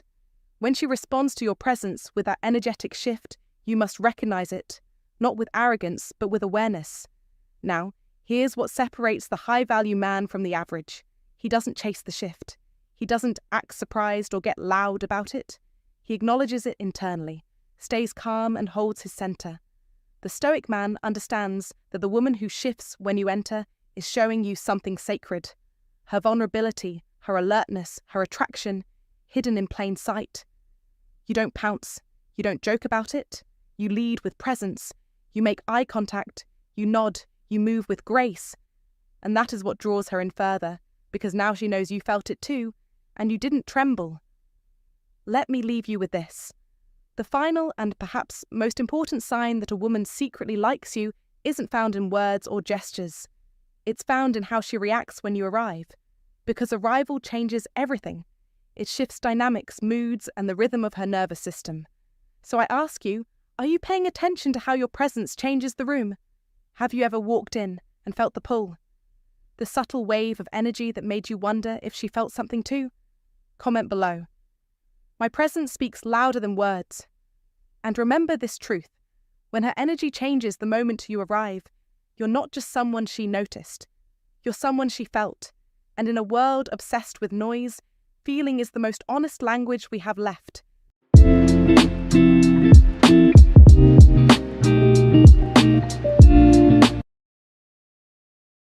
Must watch. 9 dark psychology tricks that always work. Psychology facts. Modern Stoic. Welcome to Blessing of Stoicism. Today, we're about to venture into a realm where psychological power isn't about loud words, but silent authority, where influence isn't about force, but understanding, and where mastery doesn't need to be seen, only felt. In this video, we will uncover 9 dark psychology tricks that always work, strategies rooted in subtlety, strength, and control, all seen through the timeless lens of Stoic wisdom. These aren't manipulative tactics. These are ancient tools employed by rulers, commanders, and the quiet minds who effortlessly sway the world around them. The most powerful weapon on earth is the human soul on fire. Ferdinand Foch. Stick with us to the end, because once you understand these 9 principles, you'll become a man no one can manipulate. And if you choose to wield them, you'll gain a level of psychological mastery that demands respect. The first trick is social proof. The first trick is social proof, a psychological principle that can shape our thoughts and actions based on what we perceive others to be doing. Let me explain how this works through a real-life example from 2016. I went to a store with a clear decision already made in my mind to buy a particular smartphone. However, when I arrived, the phone I had chosen was out of stock. The salesman, seizing the opportunity, showed me a slightly outdated phone, claiming it was the best phone available at the time. and even suggested that for a little extra money, I could upgrade to this phone. He then pulled the very same phone from his pocket, signaling to me that he was also using it. The image of someone from such a prominent store using the same device made me feel like it must be a worthy choice. It was subtle, yet powerful, a perfect example of how social proof works. Although the phone wasn't truly the best option, I ended up buying it simply because I saw others, in this case the salesman, validate its value. This tactic works because of our innate tendency to follow the crowd. Manipulation becomes highly effective when we see many people enjoying or endorsing something, making us feel that it's the right thing to do. This principle is widely used by marketers and advertisers who generate what we call a fake social proof bubble. Think of the glowing reviews of a movie that you see on social media or on a poster. Even if the movie isn't great, you might feel compelled to go see it because everyone else seems to love it. Robert Cialdini, in his book Influence: The Psychology of Persuasion, explains that when we're in a state of uncertainty, we naturally look to others for guidance. This is why we often turn to celebrities, friends, or social media to figure out what's right. Take, for instance, how we form opinions about people before meeting them.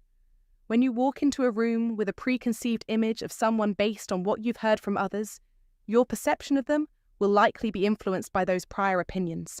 This is why, if you boast about your accomplishments in front of friends to impress someone, your words could plant an impression in that person's mind, even if they haven't yet formed their own opinion of you. This is the subtle, yet impactful influence of social proof, and it highlights how easily our minds can be swayed by the behaviors and opinions of others. The second trick is going slightly wrong. The second trick is an intriguing psychological maneuver that often flies under the radar, yet works like a charm.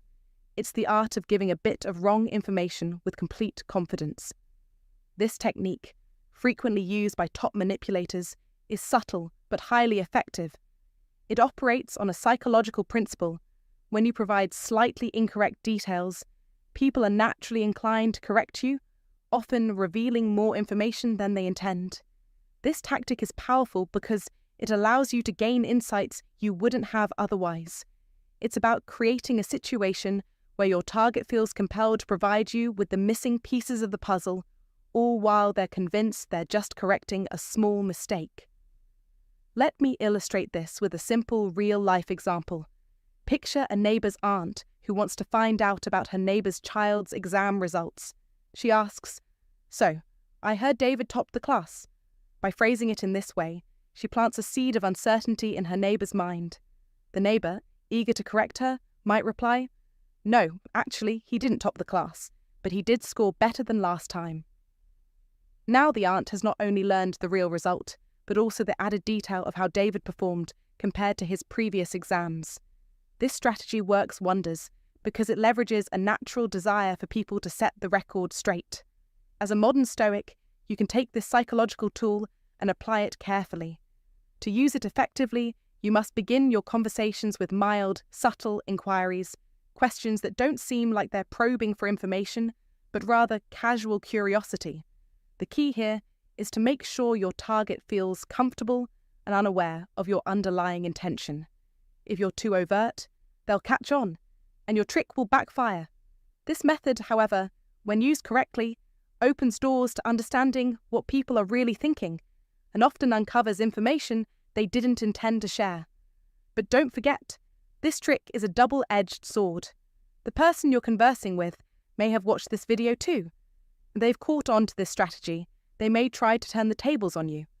The key is to stay calm and confident. If you follow this advice, you'll learn how to read people more accurately and gather more than what's being directly said. Just like in the realm of Stoic wisdom, always remember, knowledge is power. The more you understand about those around you, the better you can navigate life's challenges and relationships. Try this trick in your next conversation. Start by saying something slightly off in a confident manner. Notice how the other person reacts. Are they correcting you? If so, you've just gained valuable insight into their thoughts. If you found this trick useful, drop a comment below and tell me how you plan to use this in your life. Like and subscribe to get more powerful techniques that will sharpen your social skills. You're in control of your reality. Own it today. The third trick is reason persuasion. The third dark psychology trick to be aware of is the power of reason persuasion.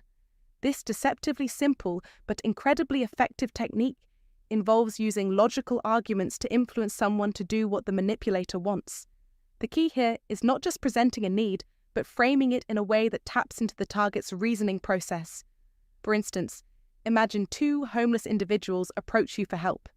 One simply asks for money, while the other explains that they haven't eaten since yesterday and are in desperate need. Instinctively, you're more likely to give to the second person, not because of the urgency of their situation, but because they presented a reason, an explanation that appeals directly to your sense of logic and empathy. This simple shift in narrative taps into something deep within us, the need to justify our actions, especially when making decisions that involve others. In a more sinister context, manipulators who wish to achieve something harmful, like a criminal mastermind planning a heist, will carefully select someone vulnerable, someone who is desperate, perhaps unemployed or financially struggling. They'll present a well-thought-out plan, explaining how the crime will not only solve the person's financial woes, but will also come with minimal risks, playing on the target's fear of continuing their struggles. The logic is so persuasive, so seemingly reasonable, that the individual begins to believe that this act of wrongdoing is the only solution to their problems. It's a powerful form of manipulation, one that often leads to crimes being committed because the target is convinced that they're simply following a logical path to a solution. It's crucial to recognize that behind many criminal acts and unethical decisions lies this simple trick, the appeal to reason, turning ordinary individuals into pawns in a larger scheme. This trick works not because it's rooted in truth, but because it plays on the way humans naturally reason and justify their decisions. By understanding this dark trick, you can better guard yourself against manipulation in your own life. Be cautious of those who provide logical justifications that seem too good to be true. It's a reminder to question the motivations behind every seemingly rational request, and to ask yourself whether the reasoning truly aligns with your values and principles. Stay vigilant and let your own judgment be the final word. The fourth trick is self-abasement. The fourth trick in dark psychology is self-abasement, a subtle yet highly effective technique. Unlike other forms of manipulation that rely on power, dominance, or insults, self-abasement revolves around showing humility and lowering oneself in front of others. It works on the principle that by diminishing one's own worth or displaying vulnerability, the manipulator can make the other person feel more powerful, often leading them to offer forgiveness or praise in return. This strategy can be seen in both personal and professional relationships, especially when trying to smooth over conflict or gain someone's trust. For instance, when your partner is upset with you, using self-abasement can be more effective than trying to reason with them or defend yourself. In such moments, your usual persuasive tactics may fall short, as emotions often take over rational thinking. Instead, you might say something like, "I must be the worst partner in the world. I'm so bad I can't even manage a simple relationship." This humble admission shifts the power dynamic, putting the other person in a position where they may feel compelled to console you, praise you, or forgive you without realizing they're being manipulated. Self-abasement is often employed in romantic relationships, especially when one partner feels insecure or guilty about a minor mistake. The technique works because it triggers a psychological reaction where the other person feels sympathetic and may offer more praise or affection than deserved. It's a clever manipulation that's difficult to recognize, as it doesn't involve aggression or overt control, but instead makes the manipulator appear humble and remorseful. This tactic can even be seen when someone is fishing for compliments, saying, "I know I'm terrible at this, but I'll try anyway," expecting to be reassured of their worth. As with all psychological tricks, it's essential to use them ethically. In relationships, while these tactics might initially seem harmless, they can create an imbalance, leading to a power struggle over time. What might start as a simple way to get a compliment or avoid conflict can evolve into a pattern of manipulation that damages trust and emotional well-being. Have you ever experienced someone using self-abasement to manipulate you, or perhaps used it yourself? Let us know in the comments how this technique played out in your life and how you would respond in such a situation. The fifth trick is love bombing. The fifth dark psychology trick that you absolutely need to understand is love bombing. It's one of the most commonly used tactics in relationships, and unfortunately, it's also one of the most effective. Love bombing is a psychological manipulation trick where an individual showers the target with excessive compliments, surprises, affection, and attention in an attempt to control the target's emotions, thoughts, and behaviors. While it's most commonly associated with romantic relationships, this tactic can be used in various settings: friendships, family relationships, school, work, and even on social media. The manipulator uses this tactic to create an emotional bond that feels intense and real, leading the target to believe that they found something truly special. Imagine for a moment that you're in a new relationship or friendship and everything feels perfect. The other person constantly praises you, listens intently to everything you say, and showers you with thoughtful gestures and attention. You might even feel as though you found someone who truly understands you, someone who makes you feel special in ways you've never felt before. This feels wonderful, doesn't it? The compliments, the constant messages, the surprise gifts. It all seems like real love, right? But here's the trap.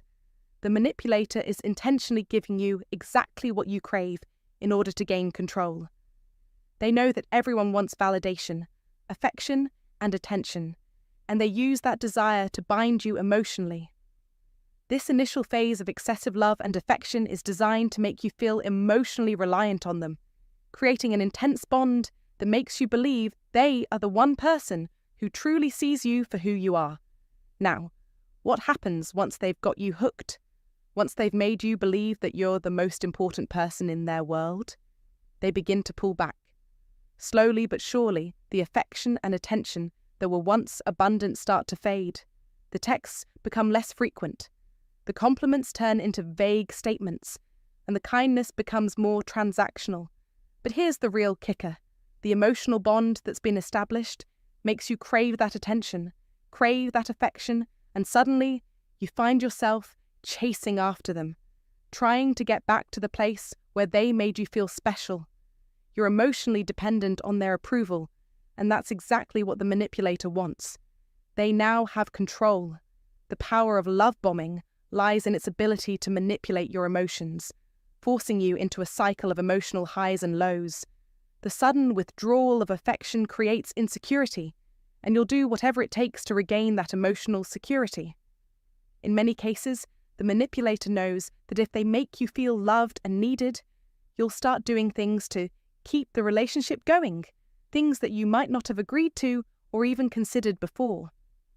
This is when love bombing turns into emotional manipulation. You start to sacrifice your own needs, desires, and even boundaries just to maintain the connection. They push your limits, and you allow it because you fear losing the bond you thought was real. But there's something you need to understand. Real love does not operate like this. Genuine love is not about overwhelming someone with affection and then pulling it away to create dependency. True love is built on mutual respect, trust, and understanding. It isn't about emotional games. It's about steady, reliable care and emotional support. The manipulation that love bombing introduces into the relationship is toxic because it creates a false sense of intimacy and emotional security. Instead of building the relationship on mutual respect, it is built on control and insecurity. You might find yourself wondering, why would someone use love bombing on me? How do I know if I'm being manipulated? The truth is, the manipulator often does this because they are seeking control. They might do it out of a desire for power, or perhaps they don't even fully understand the impact they're having on you. They might believe that their version of love is the best, and they think it's acceptable to use manipulation to achieve the closeness they desire. But here's the thing. You don't have to let anyone control your emotions. You don't have to accept love that comes with strings attached. You deserve authentic connections where both parties are emotionally healthy, where trust is built over time, and where you are not playing emotional games to earn affection. You should be aware of the signs of love bombing so that you can protect yourself from becoming a victim. Recognizing the manipulation before it's too late is crucial. If someone is overwhelming you with affection only to pull it away when they feel you're hooked, that's a clear sign that you need to take a step back and reevaluate the relationship. The sixth trick is gaslighting. Gaslighting is a manipulative psychological tactic that can slowly erode an individual's mental health and perception of reality. It is a subtle, yet highly destructive form of manipulation, where the manipulator systematically causes the victim to question their own memories, perceptions, and sanity. The ultimate goal of gaslighting is to destabilize the target's sense of reality, often leaving them feeling confused, anxious, and insecure. Picture a situation where someone denies ever saying something you clearly heard them say. Over time, these repeated contradictions make you start to doubt your memory and your ability to trust your own experiences. The constant denial and distortion of facts wear down your confidence and self-esteem, causing you to question whether what you remember really happened or if it's just in your head. This is the very essence of gaslighting, manipulating someone to the point where they lose touch with their own version of the truth. In many cases, gaslighting is so insidious that it can go unnoticed for a long time. It often occurs in abusive relationships, both personal and professional, where one person wants to maintain control over another.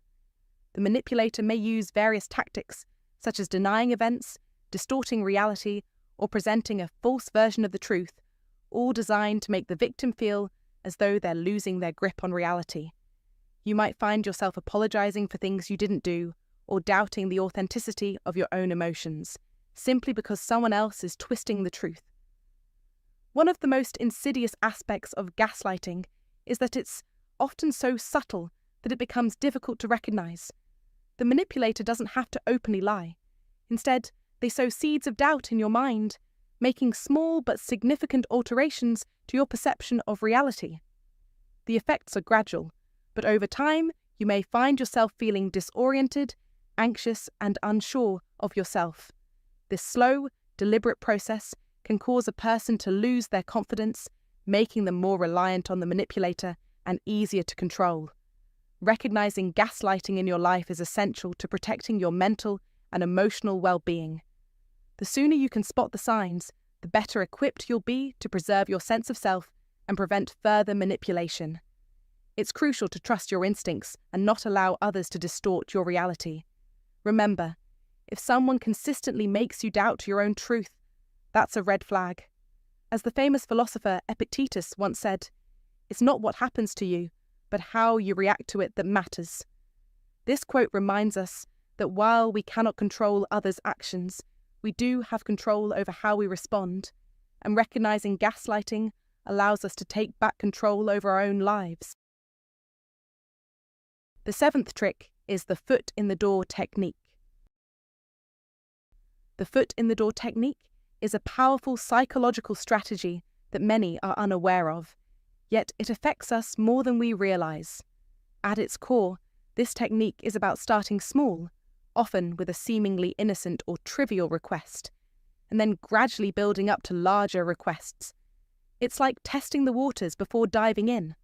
When someone agrees to the initial small request, they are unconsciously setting themselves up for a much bigger one. The principle that drives this technique is commitment and consistency. Our minds are wired to honor the commitments we make, no matter how minor they seem. This urge for consistency is so strong that we often feel compelled to follow through, even when the later requests are far larger or more intrusive than the initial one. Think of a salesperson who, after getting you to look at a product, asks you to buy it. It might seem harmless at first to just take a look, but once you've shown interest, you are more likely to purchase. This small action, just looking, sets in motion a chain of decisions that leads to bigger commitments. But this tactic isn't limited to sales. It is used in countless situations, from marketing campaigns to personal relationships, and even in workplace negotiations. This principle doesn't only apply to sales. It's part of our everyday lives. You've experienced it, whether you know it or not. Maybe someone asked for your help on a small task, and before long, they were asking for more. The foot in the door technique takes advantage of our desire to appear consistent in our actions. Once we commit to something, we feel the need to follow through, which makes us more vulnerable to manipulation. This is a reminder to stay vigilant. It's not just about refusing a request. It's about understanding the psychological tactics that can be used against us. As Epictetus once said, "No man is free who is not master of himself." Knowing how and why we're influenced is the first step to truly taking control. The more we understand these psychological techniques, the more we can resist their pull. In modern life, we see this everywhere. It's not just the car salesman or telemarketers. It's in our relationships, at work, and even in social media. The way someone gets us to just try their product, their service, or even their philosophy. It starts small, and before you know it, you're completely invested. Take control of your decisions. Recognize when the foot in the door is being used, and don't let it dictate your actions. Remember, being consistent doesn't mean you have to agree to everything. In fact, true consistency lies in aligning your actions with your deeper values, not in mindlessly complying with requests that don't serve you. What's one small decision you can make today to practice self-control and stay aligned with your values? Drop your thoughts in the comments, and let's discuss how we can all stay true to our purpose, despite the subtle psychological pressures around us. Like this video if you agree that your actions should always align with your values. The 8th trick is anchoring. Anchoring is one of the most potent psychological tools used to shape your decisions, often without you even realizing it. The concept is simple but powerful. It occurs when an initial piece of information, known as the anchor, influences your perception of subsequent information. This trick exploits the brain's tendency to rely heavily on the first bit of data it receives when making judgments, even when that data may be irrelevant or misleading. For instance, think about the last time you went to buy a car. If a salesperson first shows you a luxury vehicle priced at $50,000, your mind naturally registers that number as a reference point. When they then show you a second car priced at $30,000, you might immediately feel that it's a much better deal, even though $30,000 is still a hefty price tag for a car. This is the essence of anchoring. The high price you saw first skews your judgment, making the second price seem more reasonable, even though it's still expensive. This psychological principle is not just for car sales. It happens in nearly every aspect of life. Whether it's a home purchase, negotiations, or even interpersonal relationships, the initial number, opinion, or offer you hear can act as a powerful anchor that influences how you perceive everything that comes after. It's a subtle yet effective manipulation tactic often employed by marketers, salespeople, and even friends or family to steer you toward decisions that benefit them. In fact, research has shown that people can be deeply affected by anchoring in ways that seem illogical or irrational. Consider this. When making decisions, we often don't take the time to critically evaluate every piece of information. Instead, we unconsciously judge based on what's presented to us first. This could be an advertisement, an offer, or even a well-meaning friend giving their opinion. While it may seem like a harmless way to make sense of the world, this reliance on anchors can lead us to make choices that we later regret. In relationships, anchoring can also play a crucial role. Let's say someone makes a first impression based on superficial qualities or a single interaction.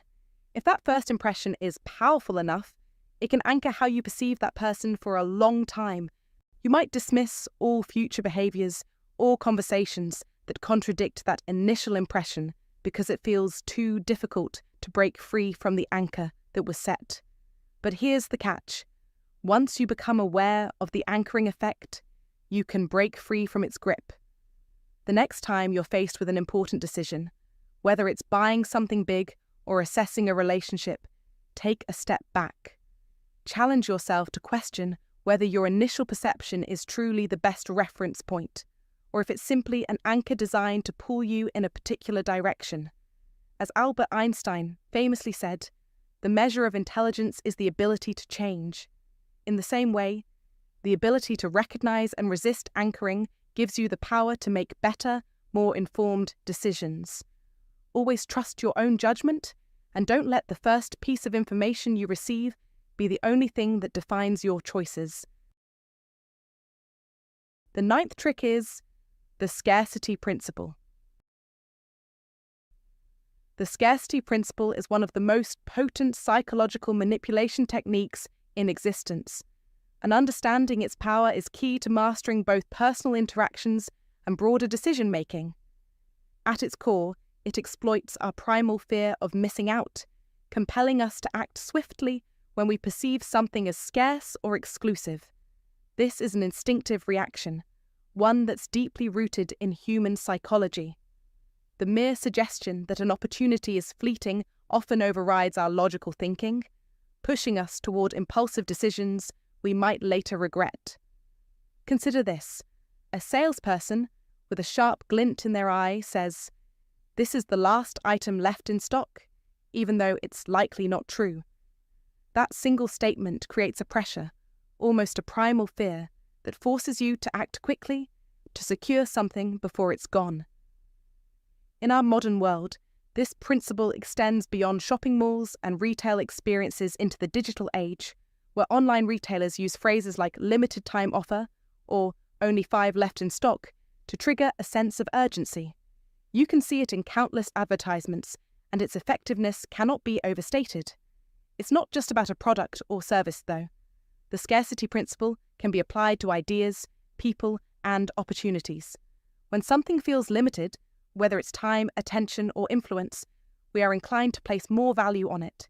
This fear of losing out fuels our decisions, and it's a tool that manipulators are well aware of.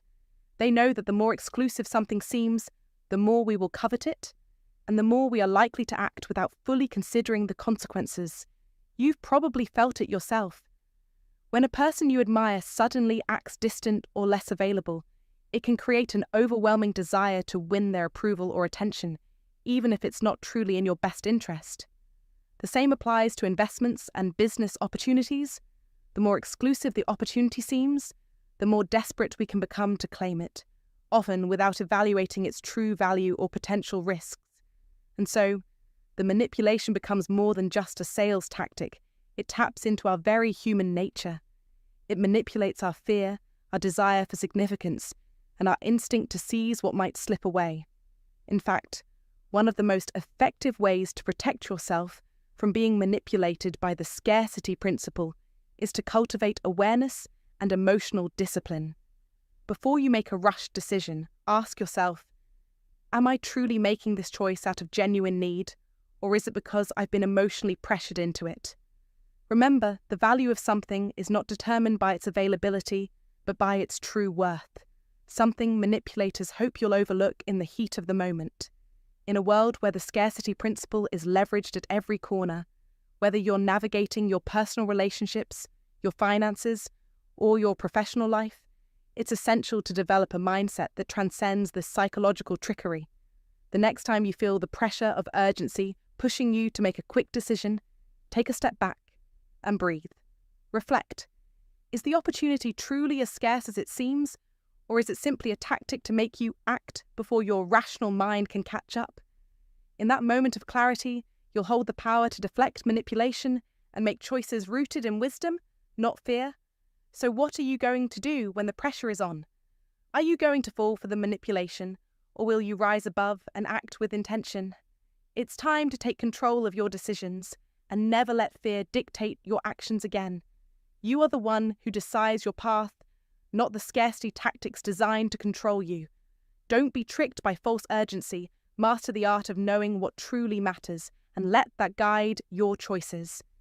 If you agree that your decisions should be guided by wisdom, not urgency, drop a comment below with, "I'm in control of my choices," to affirm your commitment to rejecting manipulative tactics. Share this message with others who need to hear it. Let's rise above the fear and start making empowered, thoughtful decisions today. Understanding these techniques doesn't just help you protect yourself, it also enhances your communication skills. By recognizing when these tactics are being used against you, you can counteract them with clear and assertive communication. You don't have to be a victim of mind games or emotional manipulation. Knowledge is the ultimate power in these situations. By learning about these tricks, you can better navigate social dynamics. Whether you're dealing with manipulative people in your personal life or facing high-pressure decisions in business, recognizing dark psychology isn't just about defense, it's also about self-awareness. Understanding human motivations and behavioral patterns helps you build better relationships and make informed decisions. We're all constantly interacting with others, and by mastering these psychological principles, we can improve our relationships, strengthen our decision-making, and avoid falling prey to harmful behaviors. With a little practice and awareness, you can transform these strategies from a tool of manipulation into a tool of self-empowerment. So, if you found this video insightful and want to dive deeper into the fascinating world of dark psychology, don't hesitate to like, comment, and share your thoughts. What other psychological techniques have you encountered, and how did you handle them? If you'd like to explore specific aspects of dark psychology further, let me know in the comments, and I'll be happy to bring you more in-depth content. Subscribe for more engaging, informative content that will help you master human behavior and make smarter, more confident decisions in your personal and professional life. Stay tuned for the next video, where we'll delve even deeper into the mysteries of human psychology. Top 10 female weaknesses every man must know. Stoicism. Modern Stoic. Most men believe attraction is rooted in looks, money, or status, but they're mistaken. Attraction goes much deeper than that. The true advantage lies in understanding the psychological vulnerabilities that shape a woman's behavior. If you're focusing on flexing your wallet or obsessing over superficial traits, you're not playing the game correctly. The key is mastery over oneself and an understanding of the inner workings of those around you. As the great philosopher Aristotle said, knowing yourself is the beginning of all wisdom. This applies directly to relationships, understanding not just what women are attracted to, but how to connect with them on a deeper, emotional level. When you master the art of psychology, you gain insight into their subtle emotional triggers, allowing you to foster genuine connections rather than relying on empty gestures. So what are these top 10 female weaknesses every man should understand? It's not manipulation, but an awareness of psychological dynamics that will empower you to approach relationships with wisdom, respect, and clarity. Armed with this knowledge, you'll gain an edge over the men who rely solely on shallow tactics. Stay with me as we explore how Stoic wisdom and understanding female psychology can transform your approach to attraction and connection. Number 1. Emotional sensitivity, the double-edged sword. Understanding the complexities of emotional sensitivity is an essential skill for every man who seeks to connect deeply with a woman. Emotional sensitivity is a double-edged sword for women. On one hand, it gives them the power to emotionally bond and connect with others in profound ways, but on the other hand, it can become a vulnerability, especially when met with insensitivity or indifference. Women are biologically wired to process emotions deeply, which makes them the emotional glue that holds relationships, families, and friendships together. But when those emotions are dismissed or belittled, it can cause a deep wound. It's no secret that women value emotional connection. They want to feel heard, understood, and validated in their emotional experiences. However, many men unknowingly make the fatal mistake of either offering unsolicited solutions or dismissing her emotions as overreactions. Phrases like, "let me fix this for you," or "you're overreacting," are often well-intentioned, but they fail to honour the depth of what she's feeling. These responses might stem from a desire to help or protect, but they can unintentionally undermine the trust and bond that has been carefully built between you. This is where the true strength of the Stoic, high-value man comes into play. Stoicism is not about suppressing emotions, it's about controlling how you respond to them. The Stoic approach to emotional sensitivity is all about creating space for your own calm in the face of emotional turmoil, not rushing to fix the problem. Rather than diving into problem-solving mode, the Stoic man understands that true emotional mastery lies in his ability to remain composed when emotions run high. Silence and presence become his greatest tools, signaling strength, empathy, and understanding. When a woman opens up to you, expressing her frustrations, fears, or even sharing a small victory, the Stoic man knows that the most powerful thing he can do is to simply be present. Here's how to handle these moments with grace and confidence. Step 1. Let the storm pass. Women often experience emotions in waves, and what may appear to be frustration is often masking deeper feelings of hurt or fear. Rather than rushing to fix things, take a moment to let the storm pass. Try to wait just a few extra seconds before you respond, as this will show her that you're giving her the time and space to fully express herself. This small but meaningful pause will signal to her that her feelings are worthy of your full attention. Step 2. Validate, don't solve. The impulse to solve her problems may be strong, but the Stoic man knows that validation is more powerful than offering solutions. A simple phrase like, "That sounds exhausting. How long have you been carrying that?" acknowledges the emotional burden she's carrying and fosters trust. By offering empathy instead of solutions, you show that you are there to listen, not to judge or change her feelings. Step 3. Anchor the moment. The Stoic man understands the importance of actively engaging in the conversation. Instead of merely listening passively, he reflects back her emotions to show that he's truly understanding her.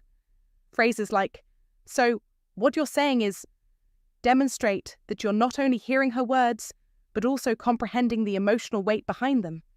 This reflection not only validates her experience, but also deepens the connection between the two of you. Why does this approach work? It's rooted in science. Studies show that women often rate a man's trustworthiness based on his ability to be present and calm during emotionally charged moments. Rather than focusing on offering solutions, they subconsciously value a man's ability to hold space for their emotions, remaining composed in the face of vulnerability. This approach aligns with Stoicism, which teaches that emotional mastery is not about avoiding discomfort, but about maintaining control and presence during challenging moments. In the world of Stoicism, emotional strength is not measured by how quickly you react to a situation, but by your ability to remain calm in moments of emotional turbulence. When you can control your own responses and provide a safe, supportive space for someone's vulnerability, you show a profound level of emotional intelligence and strength. Have you ever experienced a moment where holding space for someone's emotions deepened your connection with them? Share your thoughts in the comments below, and let's keep the conversation going. Number 2. Fear of rejection, the silent anxiety. In relationships, one of the most powerful yet unspoken fears women experience is the fear of rejection. This silent anxiety often fuels misunderstandings and emotional struggles, triggering reactions far bigger than the situation might warrant. Have you ever noticed how a small issue can quickly escalate into a big argument? The underlying cause is often a deep-seated fear. Will you still love me if I'm not perfect? It's a thought that haunts women more than they care to admit, and it is tied to their survival instinct, especially in today's world, where their worth is often linked to how others perceive them. From social media to dating apps and even Hollywood movies, the message is clear. One mistake could make them replaceable, leaving them vulnerable to judgment and rejection. This constant pressure makes modern dating feel like an endless balancing act, filled with doubts and hesitation. Men often assume that reassurance in a relationship is best provided by big, dramatic gestures, like promising, "I'll never leave you." While such words can offer temporary relief, they tend to fade with time, leaving behind only the fleeting warmth of a promise. True reassurance, however, lies in your consistency, your actions, not just words. Science supports this idea. The human brain perceives inconsistency as a threat, while consistency releases oxytocin, the hormone responsible for bonding.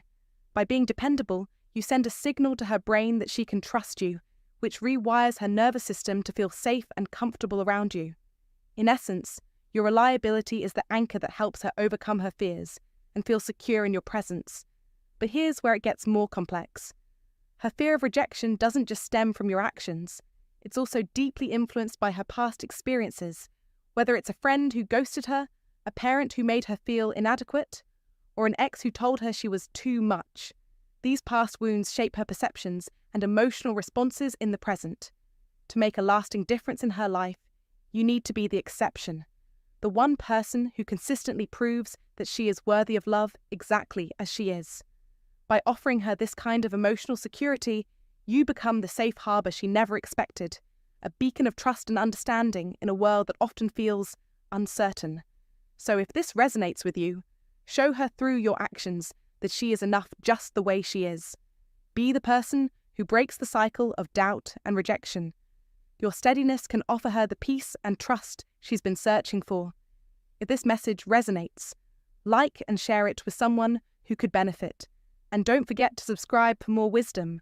Comment, "I am a source of safety and trust," to affirm your commitment to building a foundation of consistency, reliability, and unwavering reassurance in your relationships. Number 3. Desire for emotional recognition. She needs to be seen. In a world where women are often reduced to stereotypes, it's vital to recognize that beneath the surface, women possess an innate need for emotional recognition. This goes far beyond superficial compliments or fleeting praise about physical appearance. Women want to feel seen, not just for how they look, but for who they truly are. They crave acknowledgement of their emotions, their struggles, and their triumphs. A Stoic man understands this need and approaches it with sincerity, depth, and unwavering attention. Emotional recognition is the key to connecting with her on a level that transcends the ordinary. A true Stoic doesn't just brush off her accomplishments with a casual "good job" or nod in passing. Instead, they engage with her on a deeper level, reflecting on her efforts and emotions. Every achievement, big or small, deserves acknowledgement. Whether she shares a personal story, a victory at work, or a breakthrough in her own journey, take the time to express genuine appreciation. Acknowledge not just the outcome, but the heart and soul she poured into it. By doing so, you show her that she is valued as a person, not just an object of desire. This is where the magic of true connection happens. In your interactions, show her that her thoughts, feelings, and contributions matter. It's not just about validating her with words, but also with actions. The smallest gestures, like remembering something she's passionate about or asking how her day was, can go a long way in making her feel truly recognized. As a Stoic, you have the power to give her that recognition by being emotionally aware, present, and actively engaged. You're not just listening, you're absorbing her emotions and showing her that her essence is seen and respected. The Stoic approach to emotional recognition isn't about making her dependent on your validation. It's about building a foundation of mutual respect and understanding. You don't need to shower her with empty flattery. Instead, offer her something far more valuable: your undivided attention and genuine appreciation. This will create an unbreakable bond, one built on respect, emotional depth, and shared values. As the Stoic philosopher Epictetus once said, "Wealth consists not in having great possessions, but in having few wants." Apply this wisdom by recognizing the richness of her emotions, aspirations, and experiences. When you practice this emotional awareness, you transform the dynamic between you. She will feel truly valued and, as a result, draw closer to you. So, make it your mission to see her, understand her, and recognize her for who she is, not just who the world wants her to be. Take this step and watch how the connection deepens, elevating both your relationship and your understanding of what it means to be a man of Stoic wisdom. If you agree that true connection begins with emotional recognition, drop a yes in the comments. Don't forget to like and subscribe for more powerful insights on building deep, meaningful relationships. Number 4. Need for emotional reciprocity. Why 50-50? Relationships fail. In any relationship, the idea of equality is often misguided. The truth is that relationships thrive on a delicate balance of emotional give and take, not on a 50-50 split. The key to mastering this dynamic lies in understanding and mastering the art of asymmetry. Let's break this down. Step 1. Give first. Vulnerability is your secret weapon. By sharing an authentic story like, "I failed my first business. It crushed me," you invite a genuine emotional connection without demanding anything in return. This opens the door for reciprocity without asking for it. Step 2. Track her currency. Does she appreciate a thoughtful touch, kind words, or acts of service? Maybe it's a back rub or a heartfelt poem. Understanding what currency she values allows you to communicate in her emotional dialect, enhancing the connection you share. Step 3. The 70-30 rule. Early on, take the initiative with 70% of the effort. Then, pull back to 30%, creating space for her to invest emotionally in the relationship. This tactic tests her level of commitment. If she invests, the bond strengthens. If not, you have the clarity to move forward. But be warned, too much giving can backfire and turn you into a martyr. Relationships aren't about sacrificing yourself. They're about balancing vulnerability and strength. Know when to give, and more importantly, when to pull back. Be the Stoic who leads with wisdom, not desperation. Remember, in relationships, action speaks louder than words. Comment below if you're ready to take control of your emotional exchanges. And don't forget to like and subscribe for more strategies that help you navigate relationships with clarity and strength. Comment to remember, I lead with wisdom, not desperation. This powerful affirmation ties directly into the wisdom shared in the video and encourages the audience to reflect on the Stoic approach to emotional reciprocity and balance in relationships. Number 5. Societal judgment and the pressure to conform. Societal judgment and the pressure to conform is a battle that every woman faces, often quietly, behind closed doors. It's an unseen war where every decision, every step, and every thought is overshadowed by the expectations placed on her by society. This pressure can be stifling, an ever-present force that subtly dictates how she should behave, what she should wear, and even how she should think. As modern Stoic men, we must not stand idly by and watch as she fights this battle alone. We must step in, not to control or manipulate, but to empower, support, and help her rise above the weight of societal judgment. The true strength of a Stoic man lies in his ability to offer a different perspective, a perspective that reframes the pressures of society, giving her the freedom to embrace her true self without fear of judgment. Start by publicly praising her. Acknowledge her strengths, not in private, but in front of others. Tell the world, Sam is the bravest person I know. She left her secure job to pursue her passion. These words may seem simple, but their impact is profound. In a world where women are often conditioned to downplay their achievements, your public acknowledgement serves as a reminder of her worth and ability. It not only boosts her confidence, but reinforces the idea that her value is not dependent on the approval of others.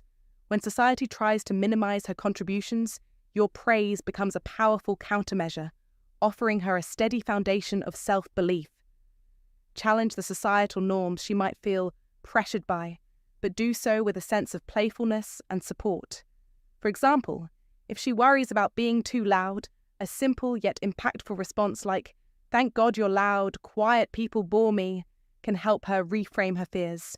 By confronting these anxieties with humor and lightheartedness, you create an environment where she can embrace her voice, her opinions, and her personality without apology. It's not about silencing her doubts, but showing her that her true self, loud, bold, and unapologetic, is more than enough. Finally, create a space where judgment is absent, a place where vulnerability is not just allowed, but encouraged. Perhaps it's a monthly hike or a regular meetup where venting, raw emotions, and honest conversations are part of the ritual. These moments of freedom become sacred. In an environment free from judgment, she is allowed to express her struggles, frustrations, and fears without the weight of societal expectations looming over her. These are the moments that build her resilience and inner strength, the ones that help her shake off the external pressures and reclaim her power. As a Stoic man, your role isn't just to shield her from the judgment of the world, it's to create a sanctuary where she can quiet the noise within. It's about helping her rediscover her strength, her true self, and the unshakable power that lies within her. In doing so, you not only empower her to overcome societal pressures, but also foster a deeper connection built on trust, respect, and unconditional support. This is the Stoic way, to help others rise, not by fighting their battles, but by showing them the strength they already possess. Number 6. Overthinking and the anxiety spiral. How to calm chaos without saying a word. Her mind isn't broken, it's overlocked. And your role isn't to fix it, but to ground her. When a woman is overwhelmed by anxiety and spiraling thoughts, many men instinctively mirror her chaos, unknowingly feeding into the cycle. But the Stoic man remains unshaken. He becomes calm in the storm. He doesn't try to solve her thoughts.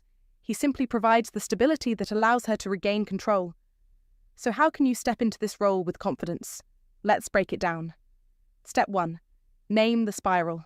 By simply acknowledging it, you disarm its power. Say something like, "It seems like your mind is in overdrive. What's the loudest thought right now?" This simple act of naming the emotion helps to take the edge off. Emotions are like wild beasts.